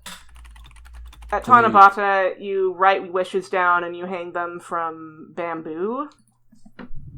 And so that could lean into, like, Asgore's yearning and wishes. He is a big yearning boy. He yearns. Yeah. Like, the vine doesn't really look like bamboo, but it still has that kind of vibe with the little... Well, it's one of those for sure. I see the similarity. I think, the fact that, like, it is a vine, I mean, just... thinking about it kind of literally, like there is only one room of the Flower King that actually has the flowers, which is the front part. So my assumption at least would be that like you would start off in that and have like, you know, forest level, and then progressing toward the back of the shop would be like a change in tone, and it would be kind of more pared back. Yeah, and the back room could be like the final area of the chapter, kind of like your mansion or TV world or King's Castle. Or even it's going to be fucked up trauma. I think that there's definitely going to be some exploration of what happened back then, because that's so integral to Asgore and Deltarune, and we've kind of had that dangled over our heads for a while. Yeah, we're overdue. I'm very curious to see more details about that, because I have this sort of pet idea that the Chapter 3 backstage game, along with, you know, paralleling the other 12 things that it parallels, also encodes information about the incident with Des in the past, potentially. Oh, yeah, I could see that. With, like, going through the headband door in the Ice Palace is, like, going into Des's bedroom, and that's where the shelter key is, and then the next time you go to the shelter, so it's like maybe Chris and Des collected that code, then went to the shelter together. I don't know, vague thoughts, but I just really want to see some, like, details about this, because I'm sick of speculating on it. I just need to know. We're long overdue. Go ahead. On the topic of like the bottom area where the flower is, the bottom area of like the dark world that we see in the chapter, you know the part of the trailer that shows like the feather, and people are like, oh, that's the white pen of hope. I don't think that's the white pen of hope. I think that's the speed power up. I know. It could be an image. It could be like evocative of the white pen of hope, but like either it's a trap or it could be something else. I think it's a speed power up, because like the trailer shows them running with after images. Look, I've been caught in the crossfire here to an extent, or at least I feel like I have, because I just put out a big video where I greatly emphasized the significance of the pen of hope.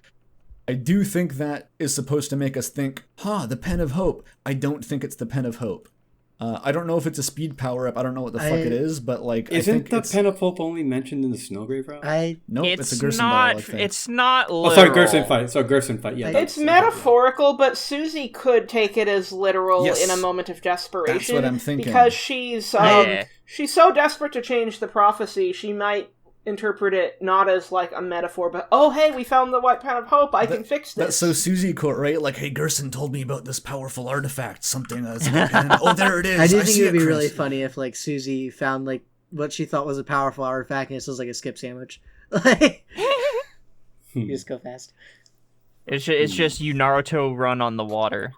The question of why there's a feather is fascinating, though, and I feel like at this point I've been rehashing everything I talked about with Cammy in his podcast, but like, what has feathers? I don't know, angels. And it's like, well, if it's not the pen of hope, there could be some like a white glowing feather. Is the angel finally going to manifest and become relevant in chapter 5? Even a I little could bit. see maybe. that. I could see it, but on the subject of angels, there's been some theorizing that Noelle is a party member, and we just haven't seen it because of something to do with the pixels on the battle screen in the trailer. No. So like that happened with the. I'm sorry if that came across as a little. No, you're good. I was your just shit. curious what you guys thought. It was the chapter 4 screenshots also had a similar issue, and that amounted to nothing. I think it's just like weird marketing material, like that makes like the sense. Photoshop job was just crap. Yeah, and think plus, Noelle- and plus, like, if they wanted to hide Noelle being a party member, then they could have just like very easily modded the game to Now we do know. play That's those my fights or favorite- segments with Rouse. But why Yeah, would they? My do Yeah. favorite game is Why? Why like even? Sorry. in every single chapter. My favorite game is like, is this an intentional thing or is Toby just really cutting? Is Toby just shit at Photoshop? Like, Well, I mean, he presumably added has a dead team doing that. pixels in Evergreen chapter shit 2 Photoshop. on purpose.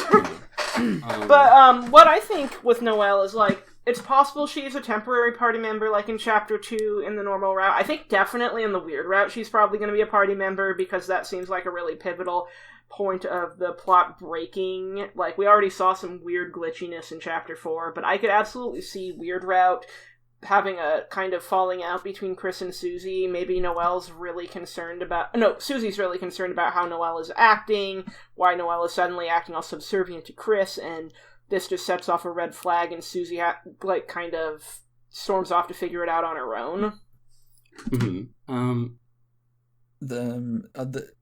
I think now that as we're getting into chapters where the structure is becoming more and more undermined, or like the structure of the early chapters at least, I think we're due for a bit of Noelle. Like we might just have like temporary party members just kind of becoming a more frequent. well, we know she's in our occurrence. party. Well, in the light world, I just mean in the dark. In the world. light world, yes. Yeah. That's what I meant. Because we're kind of overdue, I feel like, because Noelle's has only gotten more relevant since chapter 2, but we haven't had and her plus they in the plus dark they world keep for 2 chapters. they keep giving her weird item behavior in the code. Yeah, Like, and we they keep do. having to It's reference gotta the count for unused something. fucking Noelle text for what if she eats the CD bagel, but it's not in the game ever, of course. Yeah, and she can like equip both like the holiday sword as well as the black shard, and refuses to equip the shadow mantle. You know Also what? the Twisted Sword, which requires you to get the Thorn Ring back, so like... I meant the Clearly she's jacket, going to by the rejoin way, the party at some Sarah, point. do you know off the top of your head if like baby Noelle is like the parent object for the equipment behavior in the game? If Noel's what? A parent object, which is in Game Maker, if you have a parent object, any child object will inherit like its behavior. So like you would need to what am I trying to say? Let's say you want to write logic for like if you equip something on a character, that character will say a thing.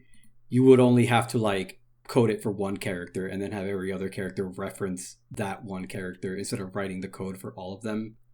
So like, well, all the party stuff is handled in like an array. okay, And each item has like responses and like different behavior depending on which party member it is. Mhm. And Noelle's stuff is specifically like written and like configured specifically for her. Oh, Fair enough. Yeah, Okay, that's okay, really okay. interesting. Okay. Also, so, like, Well, yeah, you have to add those strings somehow. I wonder Yeah. if it's going to be a case of either Noelle's with them at first and then gets separated, or maybe she enters the Dark World later, like she realizes something's going on and she wants to figure out what the deal is, so she kind of just shows up and then suddenly she realizes that wasn't a dream. I feel like there's so much untapped potential. Oh yeah, I could see There's it. so much untapped potential for her figuring out that Susie was lying to her.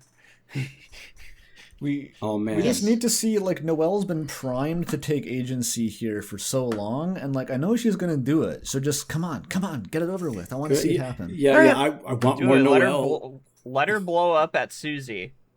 I had an idea, actually, where maybe if there's a festival Ferris wheel scene between Susie and Noelle, maybe from all the pressure of the final prophecy, Susie ends up telling her the truth is a last-ditch effort to maybe see if that changes anything. Like, if Noelle suddenly learns, maybe they can work together to kind of try and break it. That fulfills the prophecy somehow. Don't do it. That makes the whole line about like jumping out the Ferris wheel and growing wings really ominous.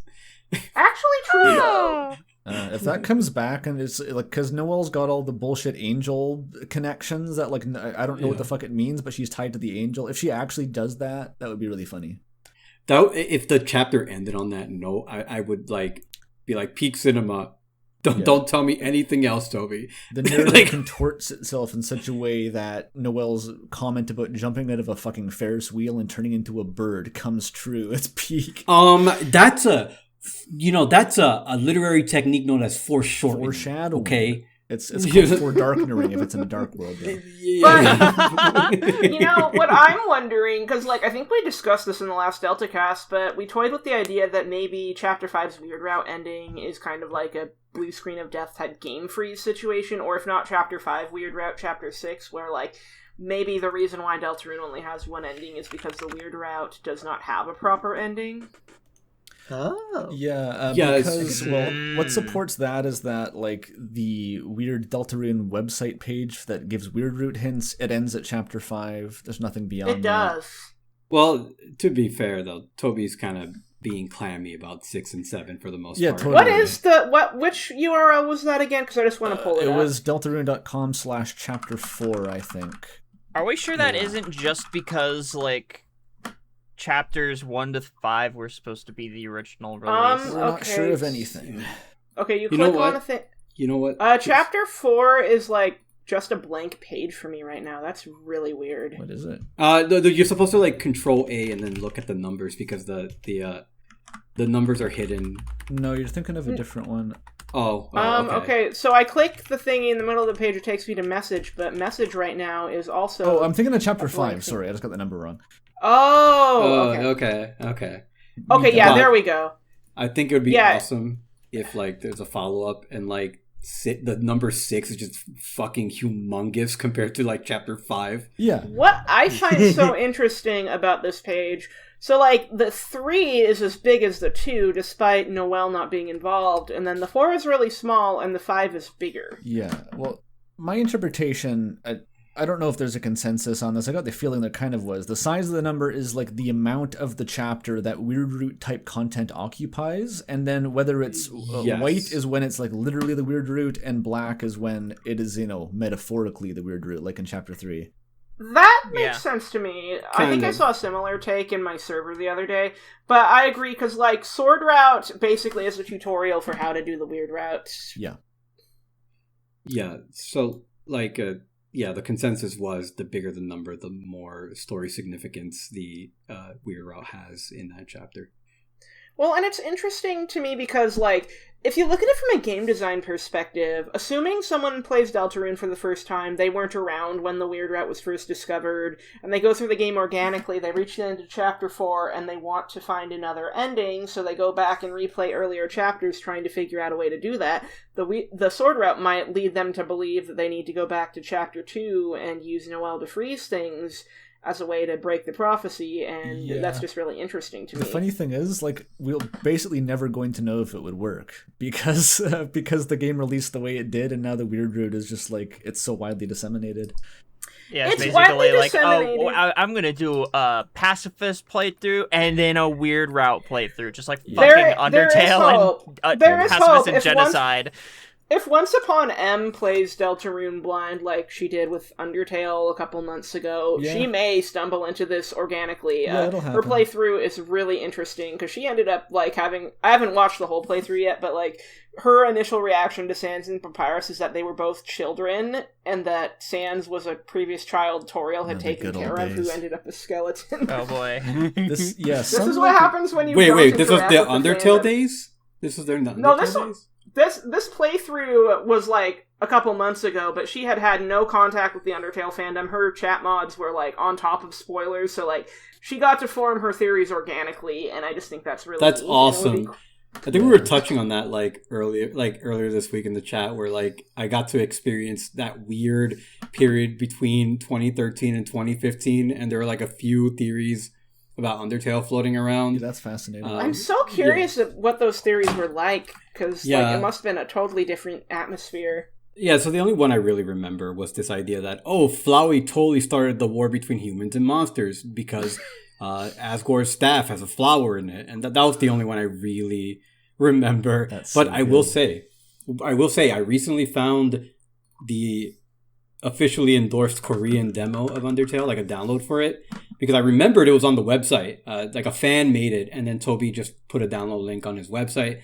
And that's why that's there. Okay. Yeah. I found a downloaded version of. I found a download link on the Wayback Machine, and digging through the files, for some reason, there's a Grandpa Semi.ogg. That's just the first 3 notes of Metaton's Metal Crusher theme, and I'm like, what the hell is going on here? That's not in the Korean translation. I think that's just an Undertale thing, isn't it? Yeah, that was the demo in general. Yeah, that file actually got renamed and then re-implemented as Grandpa Temmie.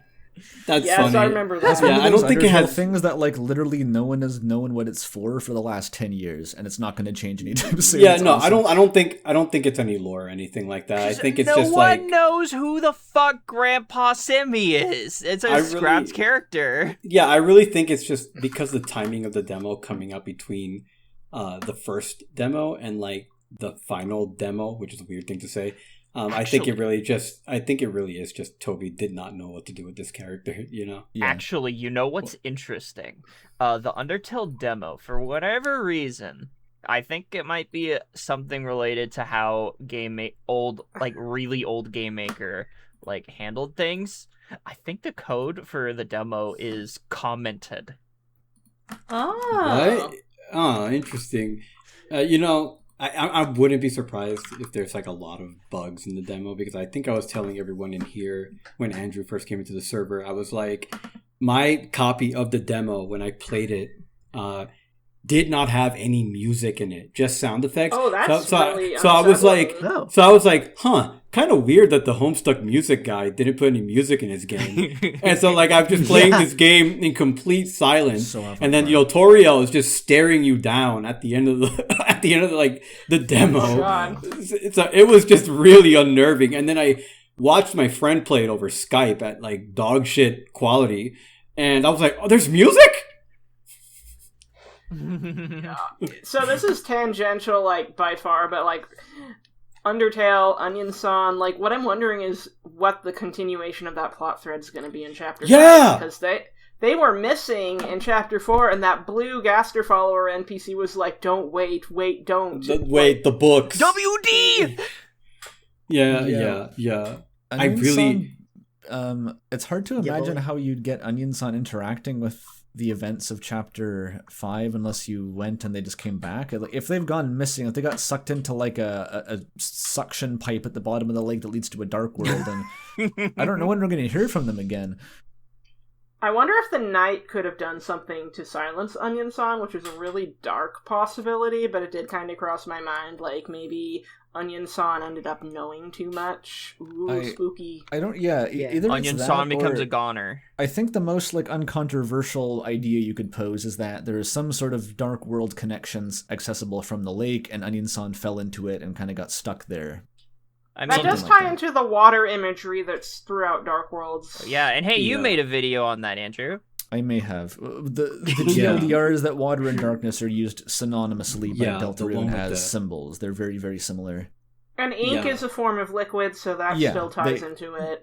That's kind of the punchline, is like the common note between water and darkness is like ink, which is then, this tool of creation. It ties into how dark worlds are like imaginative. Also the depths, like the depths of the ocean. Image depths is like built into this as a pillar of the water and darkness being connected. I kind of discarded the idea of a capital D depths as like kind of unnecessary, because you can just, water and darkness are already like so tightly glued together. I just didn't really bring that in. They really are. Yeah. I think.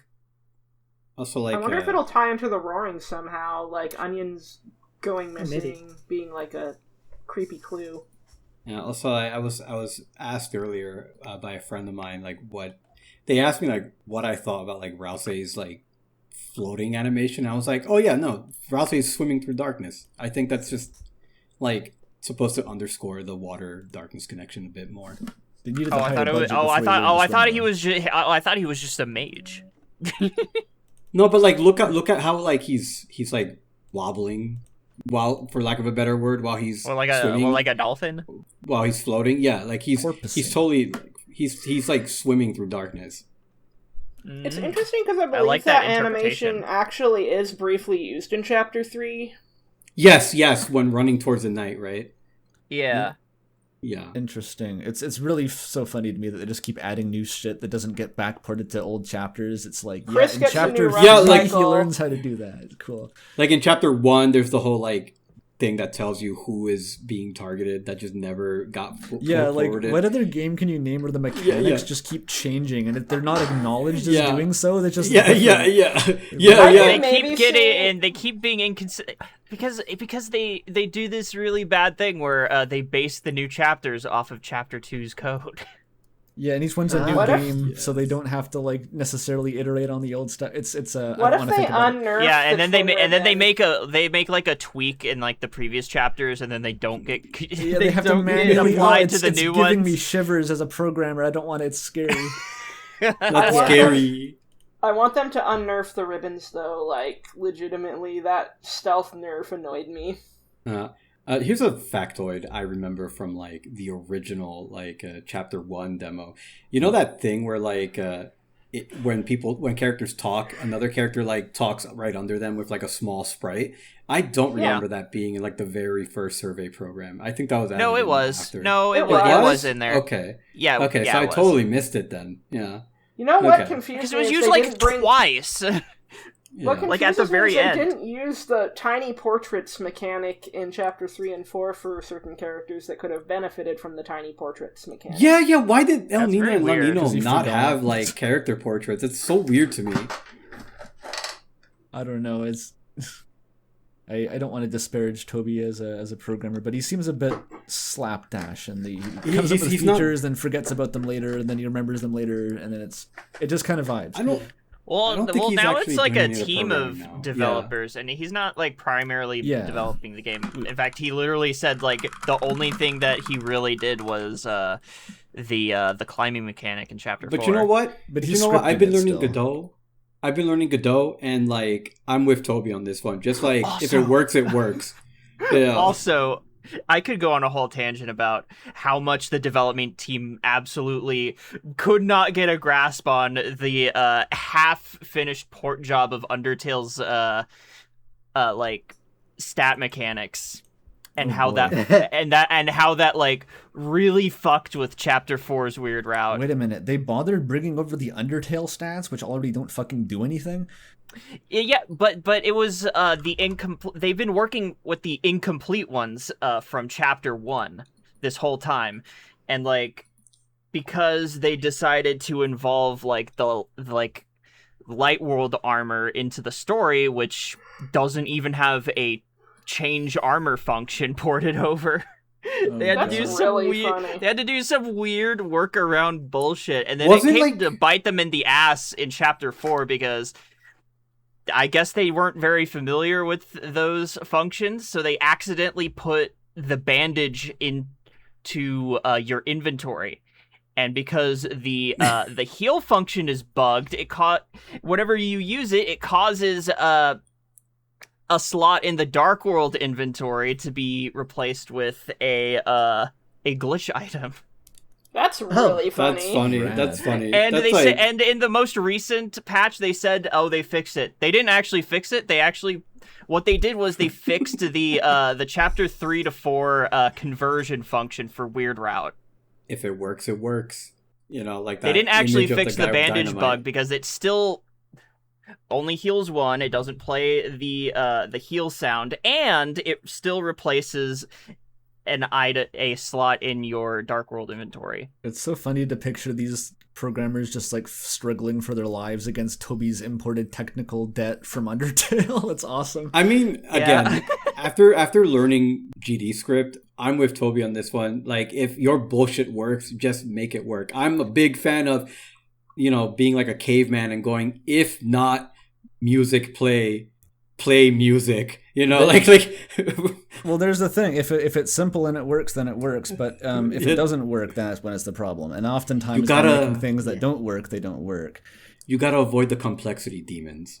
Well, it's programming a game is a whole fucking can of worms, isn't it? And like there's a lot of stuff you can get away with when you're working by yourself that simply don't scale to even like a small team development because people are like, "What the fuck are you doing here?" And then like everyone fights about it, right? But dude, I'm so curious how Chapter 5's code is going to compare because it feels like it probably gets better with each chapter, but I don't know. We'll see. Yeah. It seems to be working pretty competently at the moment. So yes. Also, the wristwatch is the only item in the light world that doesn't have any functionality when you use it. That's funny. What's it for? It's a spooky it's specifically a parallel to it's the light world counterpart to the silver watch. On the subject of Light World, do you guys think we'll see any follow-up on giving Metaton the TV? Because we get scenes if we don't give Tenna to Metaton with the mics and stuff, but I feel like it would be a little lopsided if we don't get anything unique for giving Tenna a new home. Yeah, I like the idea that he'll merge into Tenna. I like that idea. We have a whole Light World festival, so like if any character has anything left to give to the narrative in the Light World, they're all going to come out and do their shit, I bet, in Chapter 5. Yeah. Oh, for sure. Can I just say that I think like I lost my train of thought. Go on. It happens to the best of us. I was just thinking too, like, we could potentially see Birdley's family, which would be really interesting. Birdley Mom, let's go! We saw Birdley Mom in the anniversary scene. That doesn't seem coincidental. That was like pseudo-canonical homunculus Birdley Mom. I want the real one. No. She's totally canon. Just like Green Susie. There were people suspecting that one of the students who's like green in that scene. Oh, that's Susie, but she's green. And naturally. It's like, no, that's not Susie, guys. That's just a green person. Like Green Susie. That just reminds me of Green Gaster theory tangentially because that's another green. I don't actually know what Green Gaster is. My friend, I just haven't looked into it. Yeah, I have no idea. I don't know much about it. My friend I think it has to do with the green door. Okay. My friend Sophie really likes to bother me about fucking, like, anytime, like, stuff in between happens, like, she'll point it out, or, like, green. Betwixt, yes. Green and in between. It's like, oh, it's Gaster. You know what I think it is? Like, I don't have anything, like, from what I've heard of the theory, it seems a bit lightly evidenced, but okay, nothing wrong with it, it's fine. The reason I have this irrational bias against it is because as soon as whatever video popularized that dropped, I was getting this, like, acid reflux of people going back to my old videos and being like, oh my god, he said Gaster and green in the same sentence.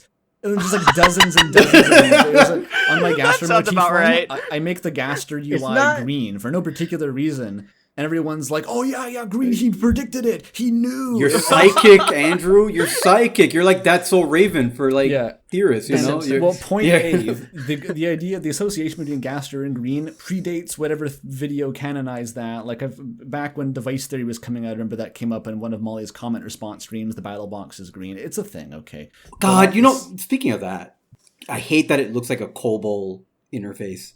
I hate COBOL. I hate it. I have an irrational hatred of that old-ass programming language. And I hate that. I just got back. What did I miss? I just got back. So Gaster's like device green interface, like when you like, you know that save and load menu that's like green lines?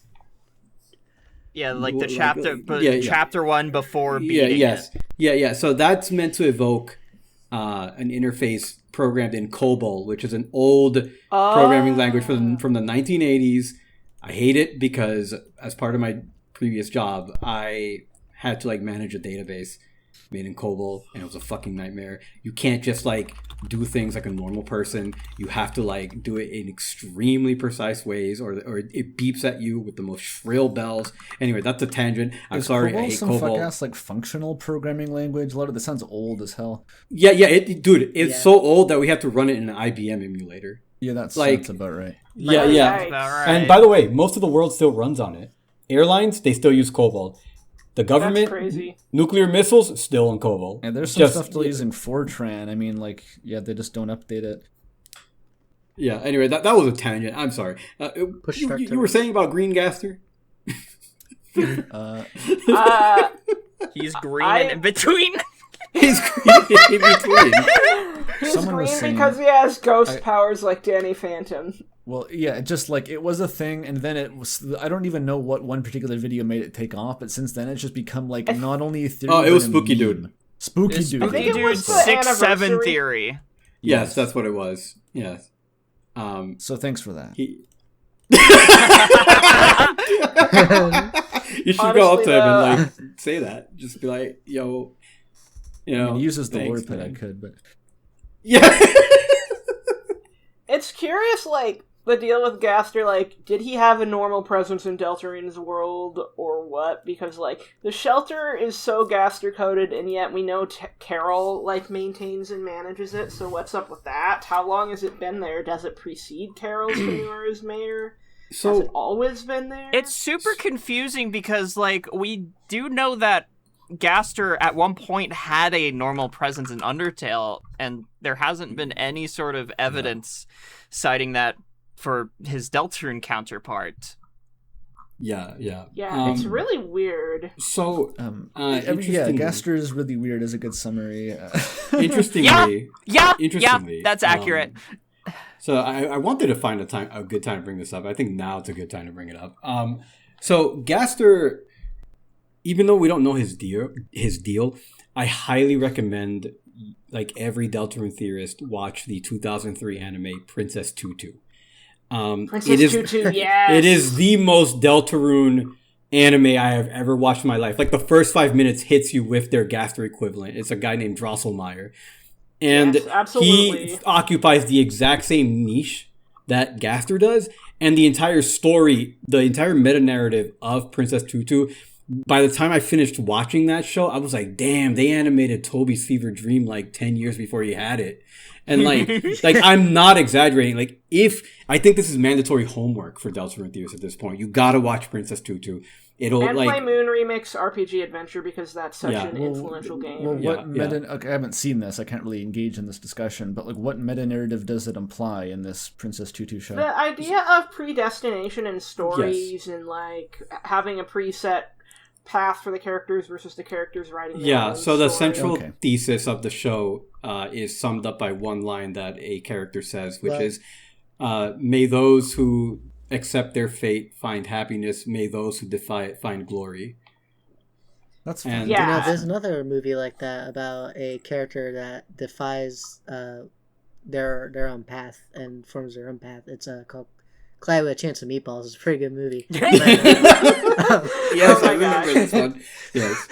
But also on the subject, I could see Gaster kind of being a subversion or deconstruction of Drosselmeyer because he seems to want to create a new future and he seems interested in when we defy what's supposed to happen. And so I think what's interesting is how Chapter 4 kind of frames the prophecy itself as Deltarune's greatest antagonist. So what does that mean for Gaster? Well, Right, like go on. I can't contribute to the Drosselmeyer discussion, unfortunately. Drosselmeyer, as in like the character from the Nutcracker. The Nutcracker. Yeah. Yes. Another Christmas related thing. I can't contribute to the Michael Myers discussion specifically. But, if he's an author surrogate and we're talking about like, it's a meta narrative for the story being linear and all that. Yes, because like my one general Gaster take, notwithstanding all the details, is that Gaster is some sort of authorial metaphor, and having the prophecy is very clearly Deltarune talking about itself as a linear narrative, in which case it's interesting making a new future in a story that has already been written has a very strange ring to it, because very fan fiction ring to it. Yeah, it could be fan fiction, but I kind of like to see Gaster as sort of parallel to an author who has created a thing but resents the fact that it must be linear, or like the fact that once you have taken an idea and written it down, it is forever only one thing again, whereas before it was an endless array of possibilities in your mind. So the prophecy is kind of like this stifling crystallization of a creative idea into one linear thing that the author naturally yearns to be able to expand upon. Does that make sense? Sure. Mm-hmm. And I'd like to pick your brain. I have a question. What do you make of like Gaster and Gerson having parallels to each other? Ooh, yeah, I think they're parallels to each other. Basically what you said. Yeah. I sort of picture this like weird 3-layered stack of author figures in Deltarune, with like Gerson on the bottom, and then a bit more meta than that is Gaster, and then at the top obviously is just Toby Fox, the literal creator of the game. And like we have Gerson kind of seems to weirdly parallel some things about Gaster, like he was consumed by his own work, etc., and he wants to he's sort of like a pro not quite anti-prophecy, but he advocates reimagining the prophecy and not following it, etc. We have Gaster, who wants to create a new future, obviously fell into his creation. Name starts with G, huge. Green, like Gerson, crazy, right? I don't know if he's green. It's an anagram of Donners. Yeah, and then literally at the top is Toby Fox, who made the game, and he's been grappling with this question since the Halloween hack. It's like, well, I've made a game where I want to give the player choices, but they can only have choices that I made in the linear game already, so there's no way around it, really. Yeah. I could see I've seen some discussion that like the ultimate ending scene of Deltarune will ask you, the player, to write your own future. Oh, the Mario Maker theory? like the Mario Maker UI just Mario Maker. Yeah, this idea. So, spoilers for Moon Remix RPG Adventure to an extent here, but the ending of that game is interesting because you basically have a choice between trying to keep playing the in-universe video game and trying to get a different ending, or putting down the game and stepping out into the real world and bringing the characters with you because they've kind of stuck with you, and so by playing this game and experiencing it with you, they live on as you continue forward into the future. Can I take that? Sorry, go on. I'm sorry. Go ahead. Have you played Stray Children yet, which is a follow-up to Moon RPG? Oh, I need to. I've heard it's excellent. Okay, so I won't spoil it for you because the ending of that game, I'm not going to say what it is, to me is probably closer to what may happen. I mean, Toby Fox is kind of into special things for some reason, but that's neither here nor there. I could see that because, like, Moon was 1997. This is obviously, like, a more recent development of that kind of spiritual feeling. Yes. It's really hard to talk about the ending of Stray Children without spoiling it, so I can't say it. But let's just say that if you played Moon RPG, you will want to keep that in mind when you get to the end of Stray Children. Interesting. Yeah, just keep that in mind. And see, the thing that's interesting to me, too, is, like, another possibility that opens up is, even if you can't change the literal ending of the prophecy, maybe there's room to reinterpret that ending through the choices the characters make to have the outcome be at least slightly better than what was preordained. Like, loopholes, reading between the lines. Yes. But the thing is, like, if we take... I use this as a guiding principle above all else. If the prophecy is just the game talking about how it itself is a fixed narrative that has to be coded in place before it's experienced, then there can't be a loophole to that in some sense. Like, there can sort of be little bits of deviation coded into that, but fundamentally the game still has to abide by the same limitations as the characters in the universe do. Yeah. That's true. My interpretation of the one ending thing has always been like, it's the same ending either way, but like the context is different depending on how you got there, so the words take on new meaning. But also, I don't know if anyone else read it this way. I'm sure other people have read the whole thing with like the prophecy and Gerson's words of wisdom. this way. I always read it as this idea of like, you know, the darkness between the lines is what fandoms inherently do. They give life to things that you've never seen on the screen, things that you've never heard on, you know, on the screen. They take characters who appeared for like 2 seconds and like make them the most important blurbo in the story. You know, I think the idea is darkness is grist for creation, and like it's a commentary on fandoms making like, you know, Undertale AUs, swaps, and like then eventually moving on to make original stories based on the things that they remixed. It's how I always interpret it. I think that ties into the 10th anniversary and how Toby discussed about how his interpretation of these new additions to the Underground are just one possibility, and that there are other ways that you could interpret what's behind the wall. Yeah, well, I don't know how much more explicit he could have been than draw 500 skeletons or whatever he said. Yeah. I mean, yeah. But yeah, I think that's like basically a very strong argument, and like I think that probably is in some sense where it's going, because we know already just pretty much as a given that Toby Fox has like the fandom experience in mind. Like he came from fucking Homestuck, for God's sake. And yes. I'm pretty sure, I didn't pay much attention to Act 6 and Homestuck, but I'm pretty sure the general takeaway from that was supposed to be like, you know, there's no canon, do what the fuck you want with the story, right? Something like that. Yes. Well, and I think he knows, too, that a story's longevity really does come with the fandom and, like, how it's discussed and analyzed and reinterpreted long after it's complete. Because, like, look at the Mother community, and Mother's continued life really does come down to the really passionate fans. Yeah, it's all like every influence that's fed into making Toby Fox what he is in this kind of like pro fandom mindset, which that's absolutely gonna factor in somehow. Part of me wants it to not be as simple as that, because again, that already is kind of Homestuck, that already is apparently Moon RPG. I feel like I want to see some elaboration on that idea, if that's what Deltarune is ultimately going to culminate in. Yeah, well, I think, as far as the one ending thing goes, I'm of two minds. Like, the ending, broad strokes, is the same regardless, but the context changes. Or it could be that Weird Route just doesn't have an ending, and only the normal route does. Mm-hmm. And so we'll just have to see how it develops, but I do kind of like the idea of, in your desperation to try and change the ending in Weird Route, you just don't get an ending. Yeah, because... But wouldn't that count as an ending, though? No, I just thought about that, but no, it does work still, because in the conceit of the prophecy being the game's own code, linearizing it, you can go off course, but if you go outside the game's programming, it just crashes. So yeah, that ending's always available to you. And actually, also kind of... Oh, go ahead.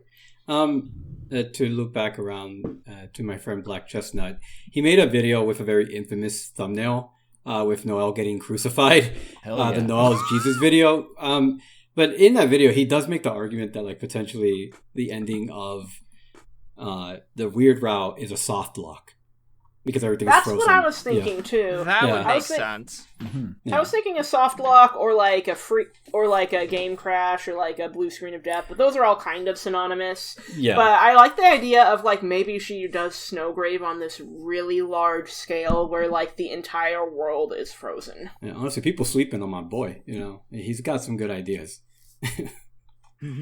Chris ends up surrounded by 4 water coolers on either side, like in that one gag in Chapter 3, but they don't start a battle, and they're just stuck forever. That's how it ends. But, like, it's interesting, too, because Gerson talks about how the ending, the Lord of the Hammer never moved past the 6th volume, and so it really seems like whatever Chapter 5 and 6 are, Chapter 7 is probably going to be writing that new future. What comes after the prophecy. I've had this batshit idea for a while now, and obviously it is a crack theory. This idea that later in the game we're going to get a segment where we are just like rapid fire lightning rounding through different AUs as like part of Susie's whole, let's do things over and over again. We're just gonna like keep hopping between AUs as like this sort of rapid fire channel changing sort of Never thing. letting the story Yeah, end. yeah, and it's just gonna keep going and going, like as a bit. I and can't help but think, like, obviously this all comes down to how it's executed. You could execute that fine, but yeah, that seems a bit on the, I don't know, indulgent side. It is. think it Yeah, might be yeah, lighter yeah. touch. It is. Yeah. It is. You know, I know some like I said, people it's bad think. shit. I think some people believe that Deltarune will just end with a loop back to chapter 1. I don't think that would be very satisfying, though. Yeah, I don't like that. Anyway, No, I could see what I could see is a decoy ending where, like, if you like fuck this up, you like go back to chapter 1, but if you like pay attention to what the game is telling you, you'll find the actual ending. I could see what I that have, working. I don't know what's going to happen in chapter 6 or 7, but there's one thing I'm willing to bet on, which is kind of how we get to whatever happens there, and that involves we have these pieces in play. We have Gerson implying that there's a white pen of hope that can overwrite the dark, and this follows up his line essentially talking about the roaring. He says, a flood of ink will wash across the pages. I think that's probably the roaring, right? Yes. The white pen is what he brings up afterward as there's still hope after the roaring. We have a white pen that can overwrite the darkness. I make an argument in my last video basically that the white pen of hope is essentially the soul, like the power of light within the soul is sort of the same thing that Gerson's talking about there, because it's the thing that banishes the dark. There's a light inside your soul. Yeah, that's there's so much in the cold. Yeah. like basically Gerson makes the crucial step of tying hope to light, and the light already is like mostly associated with the player's soul. And then the thing that gave the players their soul, Gaster up there in the Goner Maker summons the soul in. It's like he is the one who wants to make the new future. So I'm thinking like, yeah, the gears turn, and fucking we get to the roaring, and the player's soul is the thing that somehow it doesn't stop the roaring, but it creates continuity beyond it. It somehow creates more of the game after the apocalypse. Yeah, From I could stuck see all the that. way down, Yeah. baby. It could be like something similar to the but it refused thing in Undertale, but like on a actually larger thought scale. about this. Like I was thinking like how someone would, because like when we're recording this, like the most recent like Deltarune teaser is the whole thing with Jockington's beard.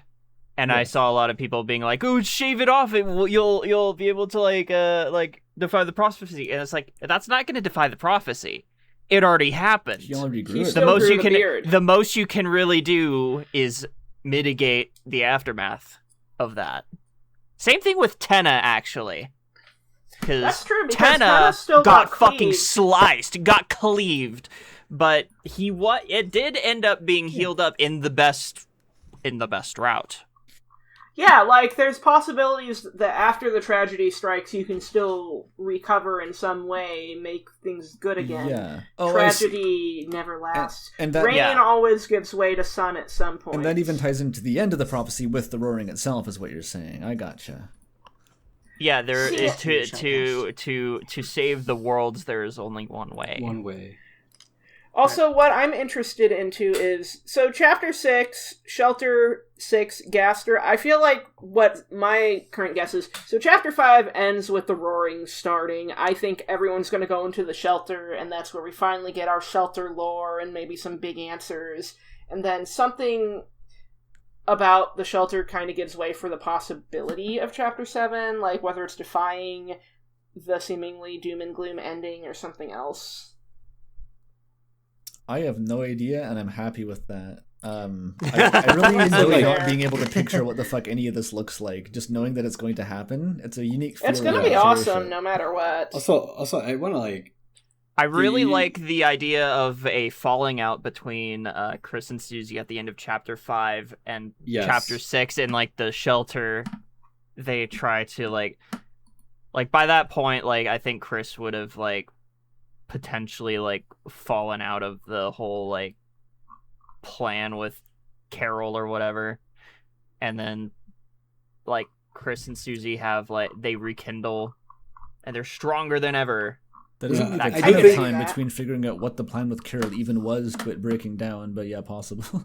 Yeah, I know. I do Yeah. think like the plot will the plot is revolving around like Chris's sort of like Chris is kind of conflicted about throwing Susie under the bus. I think that's what chapter 4's ending is supposed to imply is exactly this idea of like of Chris going, man, do I want to throw Susie under the bus? Do I want to keep this night plan up? And I also think by extension, Chris is going to learn to like weigh their options and then actually trust us, because Toby's tweet about like I just hope you can be friends with everyone someday makes me feel like Chris is going to come to trust us. And that hallway scene in chapter 4 where like the soul lights up and they're all getting pelted by the night swords, to me feels like a moment of solidarity that signals we're going to get along with Chris eventually. That's nice, but we don't deserve fucking trust. We've all done the weird route, right?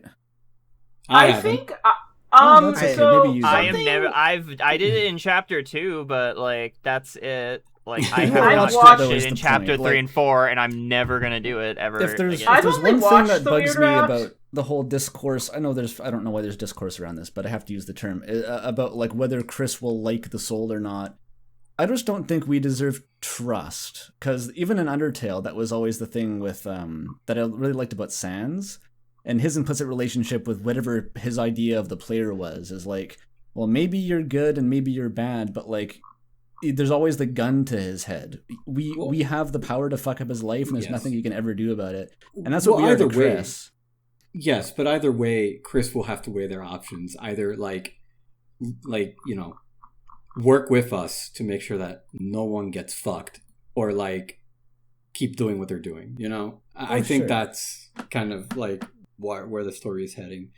I don't know. Actually, I think you actually put it best in your conspiracy video, Andrew, about the player being sort of like this unwieldy tool for whatever Chris is using it for.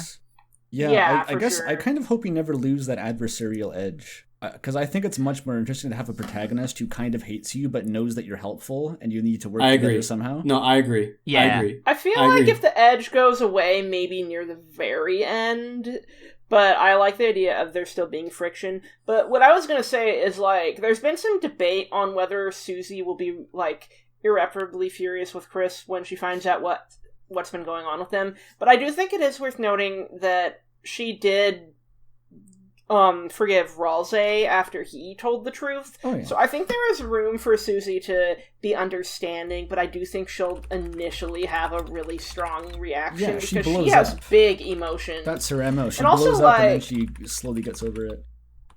And it's like, will that be directed at Chris or will that be directed at us? Because I could see it going either way. Right, because she thinks she's been befriending Chris, but she's been befriending us mostly, right? To an extent, yeah. To an extent. But it's just enough for her to question it. Yeah. Yeah, I'm very curious. I was really sad. I would be pretty like terrified if like a 4-dimensional being was like trying to be my friend by possessing my like 3-dimensional friend. This it's is like the cool thing Flatland. about Deltarune. It's Flatland. We're the Elder God. When else do you get to play as an elder, incomprehensible being? Yeah. Have you ever heard of Flatland? Oh yeah. Yeah, there's a movie based on it from like one guy made, and in it, the 3-dimensional being comes down into the 2-dimensional world, and like everyone's terrified. They're like, "What the hell? Why is this guy a sphere? That doesn't make any sense." And like that's us to Chris. We're like the 3-dimensional sphere, We have the power to be her friend, though. Whoa. Yeah. I will say though, I think it's corny when like fan comics have the soul talking directly to Chris. I'm like, nah, man. The appeal is that we can't actually beam thoughts into their head, right? Yes. We can't form sentences. I like that barrier of communication too, Yes. because it kind of just makes the whole dynamic really uncanny, because like we choose the dialogue for Chris, but they decide how they convey it. They can rules what I lawyer find us. What I find really interesting is that when we say it's okay not to smile to Ralsei, Chris is the one who decides to hug him. Yes, we did not have any influence on that. That's what I mean. They can rules lawyer us. They and we have a very dedicated subset of the fandom who picks out all of these instances because they're shipping fuel. It's very good to have those people. Yeah. Ships are a very important part of a fandom's lifeblood, whether you're a shipper or not. Yeah. Like, ships do keep a fandom in discussion and keep it vibrant, so hey. It's a little like office in the basement of the big Deltarune theory building, and just like the shippers frantically filing away every point of evidence. Yeah. So am I reading this correctly? You are a Krause shipper. Can we get a direct statement on that? The only ship I could give a shit about is Azriel likes pizza pants, and you can quote me on that. I'm aware. That's fair. It's funny how I accidentally created pizza pants in one of you Andrew's accidentally streams by started joking. Yeah. Uh-oh. No, I accidentally created Azzy pants, not pizza pants. That's all Toby. Yeah. But, like, I jokingly mentioned how it would be hilarious if, like, Pizza Pants had a gay crush on Azriel that he didn't understand because heteronormativity or something, even though monsters aren't really that heteronormative, but, like, and how comedic it would be. It would just be so funny if, like, specifically Azriel got with the funny pizza guy, like that was the core conceit, and then the Discord server just kind of took it over. Like, Nice Pants is cute. I'm happy for the Nice Pants shippers, but Azzy Pants is so funny. Fuck them all. FYI, you don't have to be straight, you know. Well, fine, then I'm gonna be gay ASAP. Like, Well, that's probably what the last prophecy panel says, right? Like, because it's like you know, in order to save both worlds, the two men must be gay. I don't know, man. Pizza Pants has to turn gay. Yeah. Pizza Pants has to. We need Pizza Pants to kiss Azriel, and that's the only way we're saving the day. Okay, no, but it's like a weird version. The subject- Blue Ears is like the weird root version, Yes. like the perversion of the prophecy, but Azriel is the true path. the pepperoni True. route. But on the subject of Azriel, do you guys think he'll show up in Chapter 5 at all, or do you think he'll be saved for like 6 or 7? I want him to show he up. shows up. No. It'd be What I so want. funny if he just shows up like in the final 10 seconds as like the world is ending. I would love that. What I want. I honestly would. Oh, you can go first. Oh, thank you.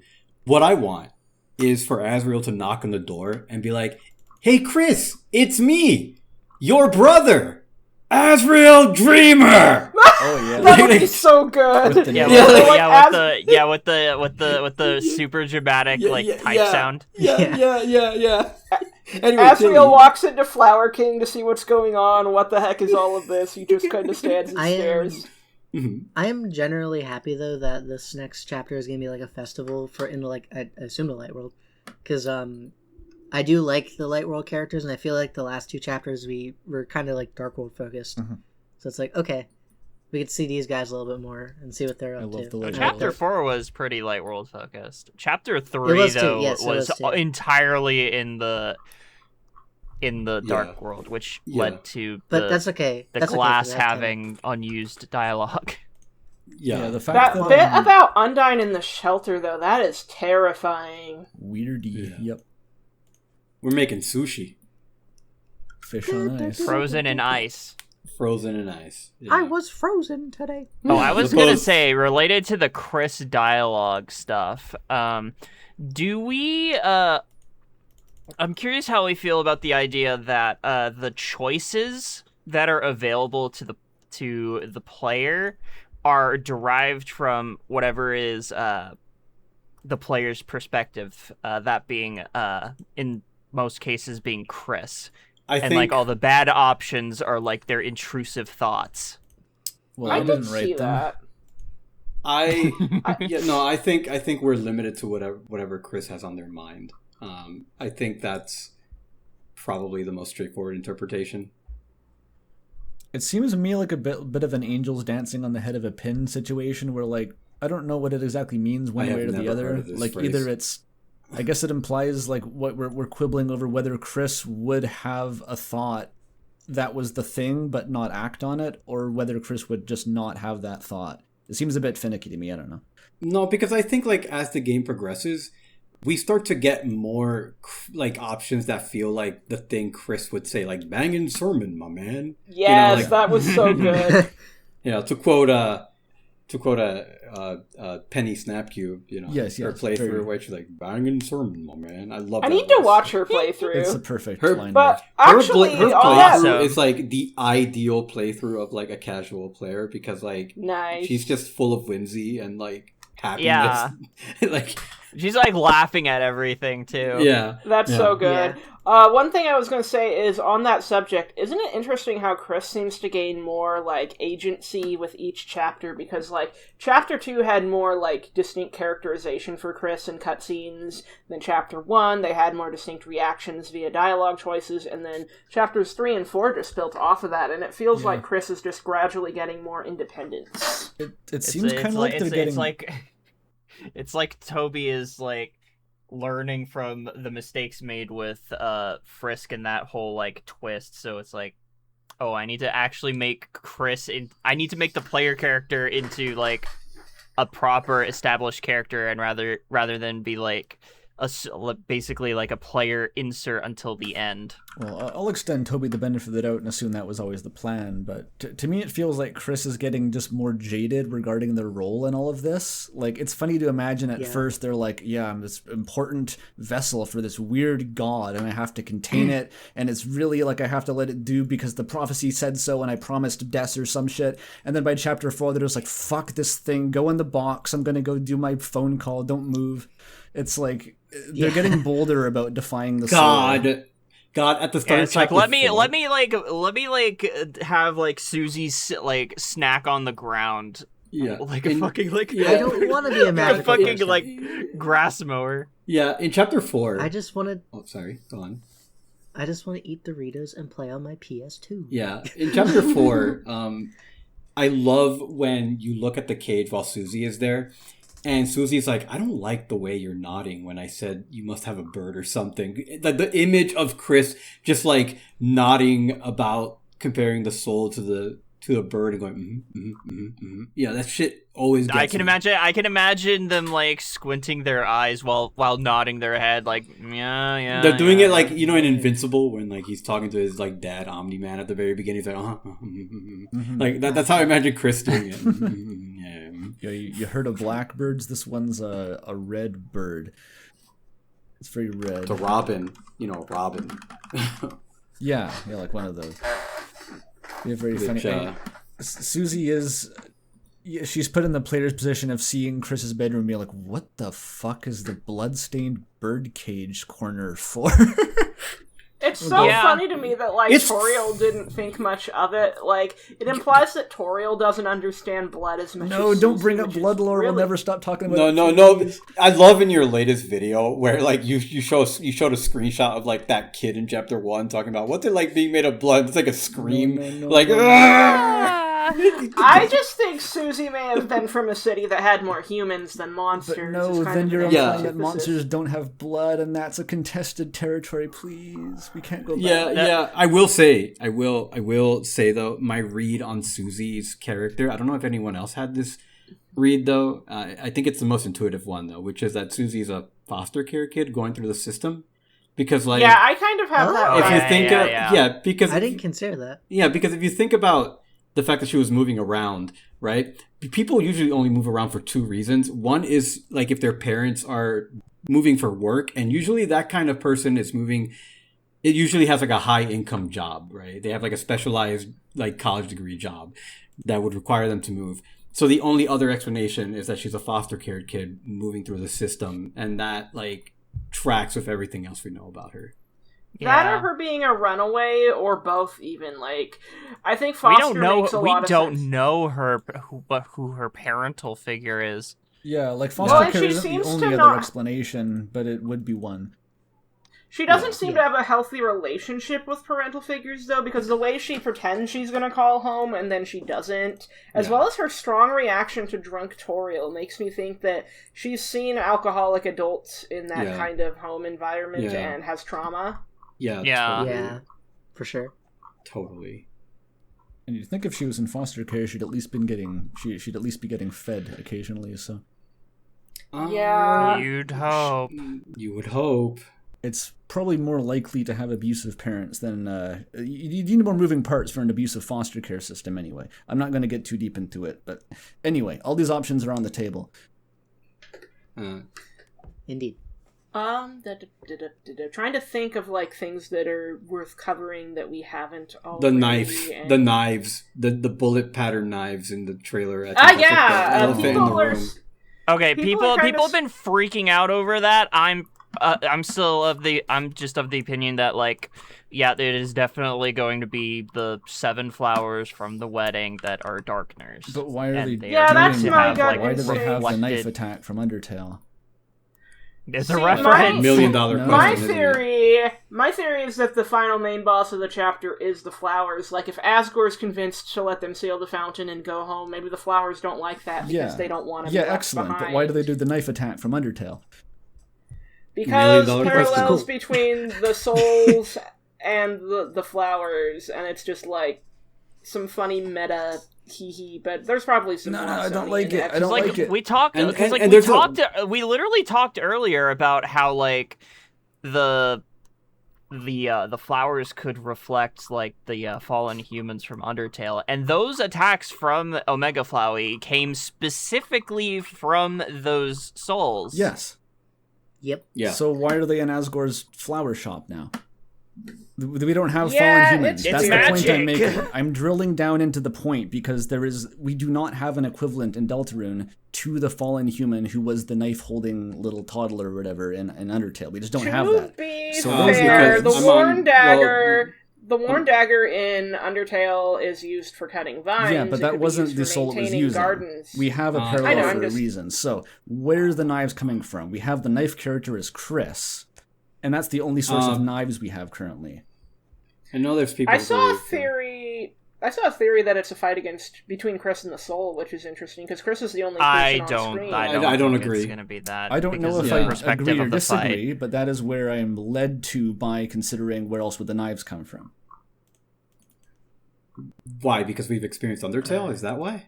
Well, So we know about the knives. I don't know what you mean. We have Okay, so we No, the because implication is Chris is attacking the soul. Yeah, but we have experienced Undertale, presumably. Like, Yeah. And so, like, I thought maybe what you were getting at is that because we have experienced Undertale, we also know about the knife attack. Oh no! We're not using the attack against Chris. It's Chris using the Okay. attack. Yeah. Sorry. Okay. Yeah, you know, But what wouldn't would be they really be taking interesting- damage against it? Huh? Because that's their To be fair, health in the health they've bar. shown a willingness to beat up the soul before, even if they stopped. But what I'm wondering is, if that is what happens, I wonder if perhaps the menuing will be automated and we're just stuck dodging and stuff. Yeah, we can imagine all issue- sorts of. Oh, go on. My issue with Chris attacking the soul is that we are a valuable tool that Chris still needs us for. And so why would they be attacking us unless it was like the Snowgrave route and Chris is like, okay, fuck you, I'm tired of your shit. Well, here's the Maybe thing. it is on the why weird can route. be It could- anything, but the how, we at least have some tangible ways to work with that. It could be that he snuck a bit of weird route into the trailer without specifying. And then snuck it into the marketing material as well. Yeah, like, I mean, it's you possible. have no way of knowing. I don't know. I think we're just too valuable. Like, the soul is just too valuable of, like, a tool for Chris to just suddenly decide, I'm going to fight the soul. But we don't know You what know? leads to that. Here's the thing, like, if it comes down to, like, we can imagine a scenario where that wouldn't make sense, but that doesn't mean there isn't a scenario where it would. And in any case, it's going to require some alternate explanation of something we don't have access to for how to get the knives out. But anyway, I don't necessarily think it is a battle against Chris, but I do think that is what the limited evidence we have points toward in the short term. That's all I'm going to say. What if it's the secret boss and it's another solo Chris fight? Maybe? I don't know. Maybe. I'm think it's currently of the opinion that it is whatever's like cyan flower character that it is, and I don't know, maybe they have some weird vendetta against. I like the idea that like the flowers, or at least one of them, has some weird vendetta against Chris and maybe Azrael. But they are Maybe literally they're- flowers. We have to consider what they these may- are. They may be jealous of what Chris and Asriel have with Asgore, because if they see themselves as Asgore's children, and Asgore is like their king/dad or whatever, maybe there's some vendetta that, like, they'll never be on the same level as a Lightner who is part of Asgore's family. Yeah, that's or like all fine. if they get like really well taken care of by Asgore, they might be concerned that like Chris and Asriel becoming a regular part of his life again, they might fear being neglected. Yeah, absolutely. I think that a boss fight against the flowers is probably very likely. There's a million reasons you could do that, but just the knives. I just don't know why there would be knives in that fight. You're very fixated on the knives. Yeah, it's because that's why this started. We opened this conversation by talking about knives. So you are the one freaked out over the knives. Yeah, where are the knives? Yeah, that's me. And then we had like somehow the knives became a conversation about flowers, and I want to say there's no link between those because this isn't Undertale anymore. We can't explain knives via flowers because they're just flowers. They don't have knives. Yeah, but that just loops back to me. Yeah, it's just looping back to me. Just wondering, like, what does Chris get out of fighting us? Unless the flowers, like, have aspects of Asgore's children imprinted on them, like Chris with knives, maybe one of the flowers takes after Chris or something like that. It could be that, like, the flowers start becoming really uncomfortable mirrors of what, like, Asgore would consider, like, ideal children, and Chris is just like, ooh, I don't like that. You know, like we could almost get there. That implies Asgore wants a lot of kids, though. Holy shit. I mean, you were just talking about him, like, robbing, like, other kids and going, you're Asriel too. You know, like... I mean, he had 6 human souls in Undertale. He's probably really lonely and projecting. Oh god. Yeah, that could be why they could, like, theoretically turn out similar to, like, the fallen humans. On the topic of the flowers, though, something that strikes me is how much the concept. I promise this is going to connect. The concept of vacations comes up a few times in the game. So in Chapter 2 in Queen's Mansion, when you're saving, it says the power of vacation homes. You're filled with the power of vacation homes, and then Chapter 3, right? I think Tenna talks about, like, how the second board is an all expense paid vacation or whatever, and then, like, the flowers are in, like, climate contained jars, and it just makes me think, okay, did the flowers come from, like, the honeymoon that they took somewhere? You know, like, you know, they're the wedding flowers. Yeah, they're the wedding flowers. Not the honeymoon. Right. Okay. But we assume so they're like really old, and he somehow managed to keep them alive this long. I assume if Asgore's so attached to them that he, like, grew them for Toriel himself. So yeah, possibly insane skill, like the one thing he's good at. Yeah, that's his, like, thing. He grows flowers. He's the guy. I'm slightly afraid of the golden flower being, like, weird flowy. I think that's entirely possible that we'll see some flowyisms with the gold one. But where do we get that from? We don't have a dead Asriel to work with unless you want to invite Jaru to the podcast. So. No, that's oh, Jesus. No, like, it's like that flower is kind of, he's projected Asriel onto that flower, which was just too funny, Flowey. But then again, there's another layer to this where most of Flowey's mannerisms were, like, barely recognizable as Asriel in the first place, so it seems to be it's a pretty distant road to get from Darkner Flower to Flowey. Flowey's very specific. Yes. Maybe the flowers just are a little deranged because Asgore's been kind of deranged talking to them and using them as his therapy flowers, and so maybe they're just a wee bit quirky because they've kind of had to. I mean, Tenna's also like really fucked up because he's seen the whole like process to divorce of the dreamer family.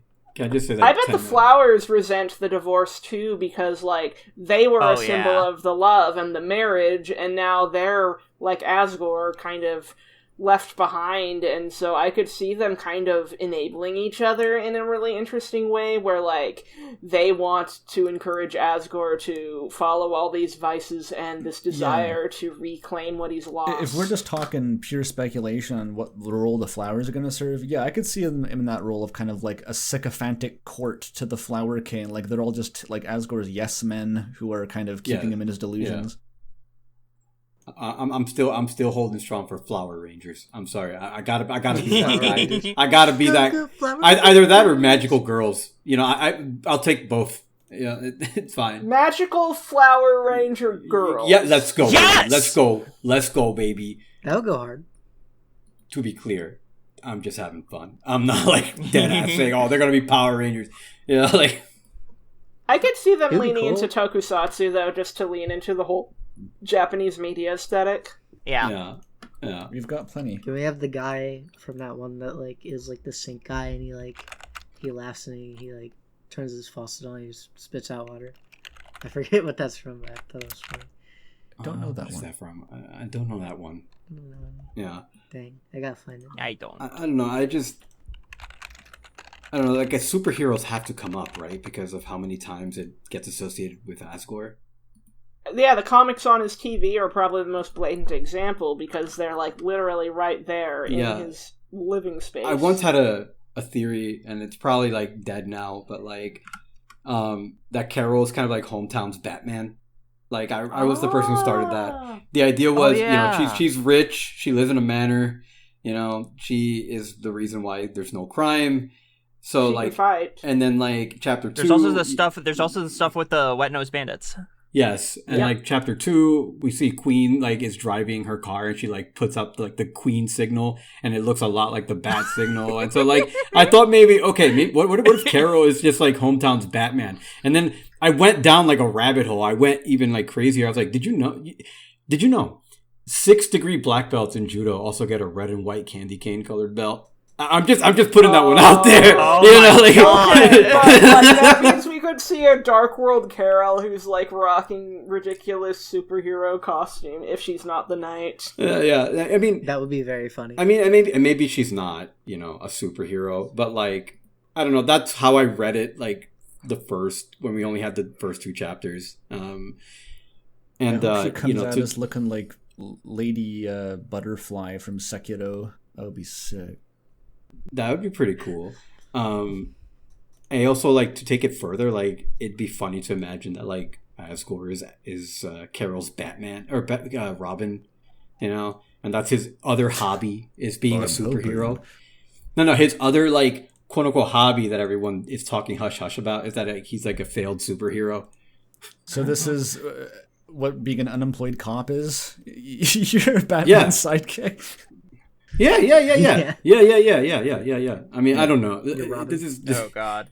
This is me being silly, you know. I don't know. Superheroes have to come up somehow, you know. And to take the superhero analogy further, like, you know, the Knight and Death could be like symbiotes from Spider-Man. Asgore's TV, is that gonna be like a knockoff Tenna, like much more disheveled and stuff? Like an older Tenna.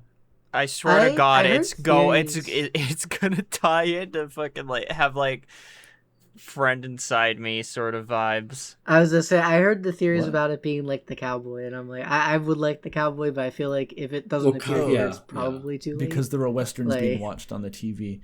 I see. Yeah. Yes. Actually, did you know there's a Japanese Power Ranger that is a ninja cowboy who transforms with a hamburger? I didn't know That's that. incredible. Yeah. So like if the like cowboy, like the cowboy in my mind could be like that. It's just like a ninja cowboy who transforms with a Oh my hamburger. God. Like We've got cool trashy. We could totally have another version of Tenna that's like way worse. Does the Power Ranger have to take off the helmet to eat the burger? No. He doesn't eat it. It like he activates the burger. Activates Like- the burger. I'm Like sorry. the twist of the bun counterclockwise. And... Yeah, no, that's exactly it. Hold on, I'm posting an image right now. Yeah, I put it in media. Like he like opens I'm much the more burger interested and he in this. becomes like the samurai ninja cowboy ranger with hamburger. That is beautiful. I'm just wondering, if we do get another TV Darker, will it be rendered in pre-rendered 3D like Tenna? Because I feel like it would be strange if it wasn't. That's their species. It's like he's like an There's the off-brand two TV, trashies. right? There's He's the like, two trashies as precedent. So like, I'd love to get like just homunculus Tenna who like the same Well, animations, but he's just let me- blue and yeah.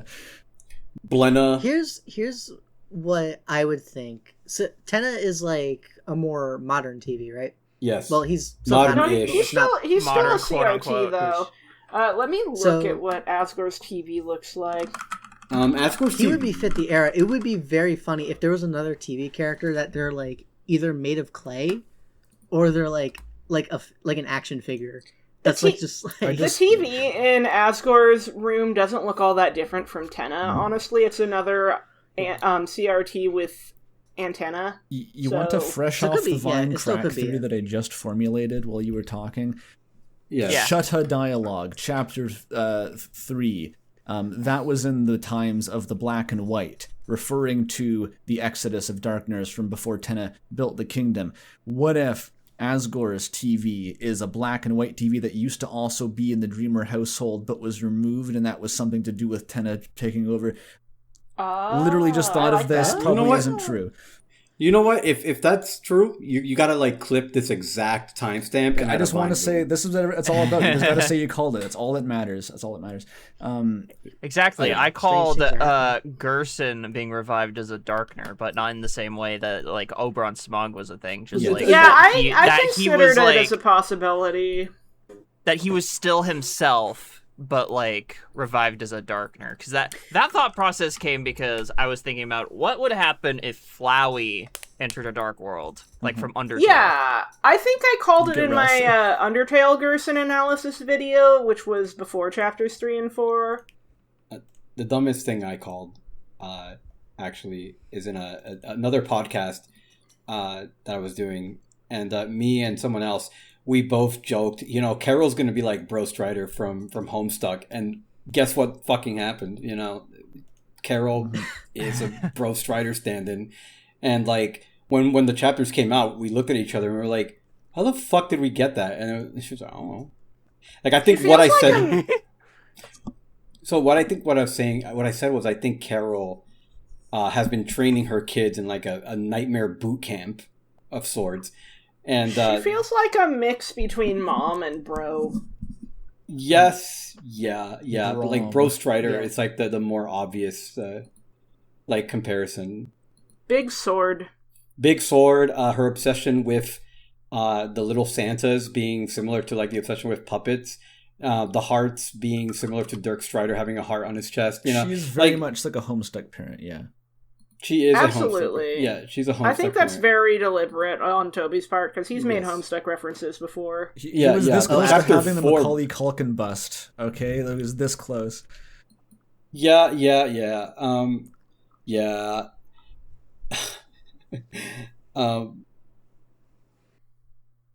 Sorry, gone. Well, that killed the conversation dead. Holy shit, sorry. My bad. Actually, My bad. This is a little unrelated, but like, how long are we planning on going? Just asking because I don't of know. dinner and stuff. Yeah, if because we've been going for everyone- like nearly 3 hours. Yeah, Yeah, it's if- like just. Sorry. Is there anything we want to discuss before we wrap it up? If people need to wrap it up, We can do a crack theory lightning round, and then Sure, I'm good with that. Lightning round. Lightning round, crack One theory of lightning round. the funniest theories I think I've seen is that the night is like one of the holidays riding on papyrus. I thought that was I've seen the that's art. really. I don't think it's true because that would be too like Mario and Luigi for Deltarune. I've used it as a visual. My it would be crack very theory is that we're going to see the pickle or the pickle jar as a Darkner, and it's going to be really annoying and insufferable. But it could be really funny if the pickle Darkner was like made to There be like is- this femme fatale, but it's a pickle. The sexy Uh, pickle. I turned myself into a pickle, Chris. I'm pickle. No. I also saw a theory that like Asgore is going to have a plant-based Darkner surrogate for Toriel, kind of like a reference to Omni-Man getting a new gal in Invincible. Oh my god. I think the ultimate outcome for the pickle Darkner is that they dispense Sans lore because we got them from Asgore got them from Sans' shop. You That know would what be I great. want? We learned Whoa. Sans' backstory from a fucking talking pickle.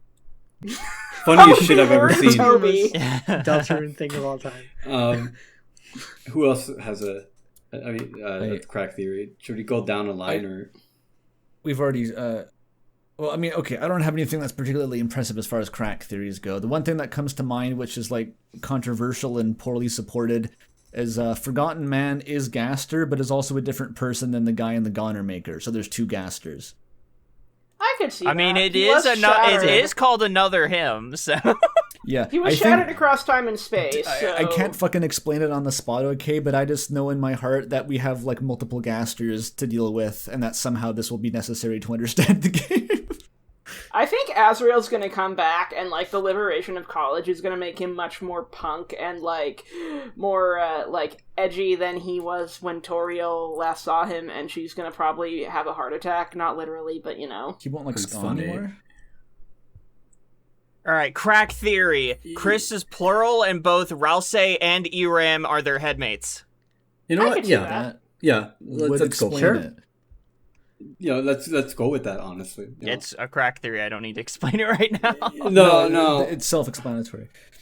That reminds me of another work of fiction, but I can't say what it is because spoilers. Yeah, my crack theory. I was telling Andrew about it earlier in the call before we started. Is there's a reference that kind of flies over people's heads because most of the fan base aren't '90s kids, but that's the reference to Big Bro's Talkerbacker, right? And the Yeah, I think we talked Talkerbacker about it. is a reference to two specific toys from the '90s: the Yakback and the Talkboy. And what these did was, when you would record yourself, you could play it back with like filters, like making it fast, making it distorted, making it garbled. But the Talkboy specifically was made as a prop for Home Alone 2 that later got spun off into its own toy. And Home Alone is referenced a lot. It's a Christmas movie that's referenced a lot in Deltarune, right? With the whole Wet-Nosed Bandits. In the code, the Holiday Manor sequence is referred to as, _ Home Alone. There's the email that Toby had with Andrew Hussey that talks about like all the Home Alone stuff, and my crack theory is that Chris carries around this Talkerbacker, which is why their voice sounds like it's coming out of a speaker lately, according to Noel. That's my crack theory. That's really funny. I see. And then to build on this crack theory, this one is even more insane. Since the prophecy is extremely granular, we know that because we know that the prophecy even knows what Lancer is going to say to Rouse. Chris has pre-recorded every single possible fucking thing they need to say into their recorder, and that's why we can't hear them, because they just play it through the recorder. That's my most insane crack theory. Oh. That could be interesting. Oh my god. though. Yeah, that's my most insane crack theory. That's a lot of like storage to have that all recorded, though. Yeah. yeah, 1 billion megabytes.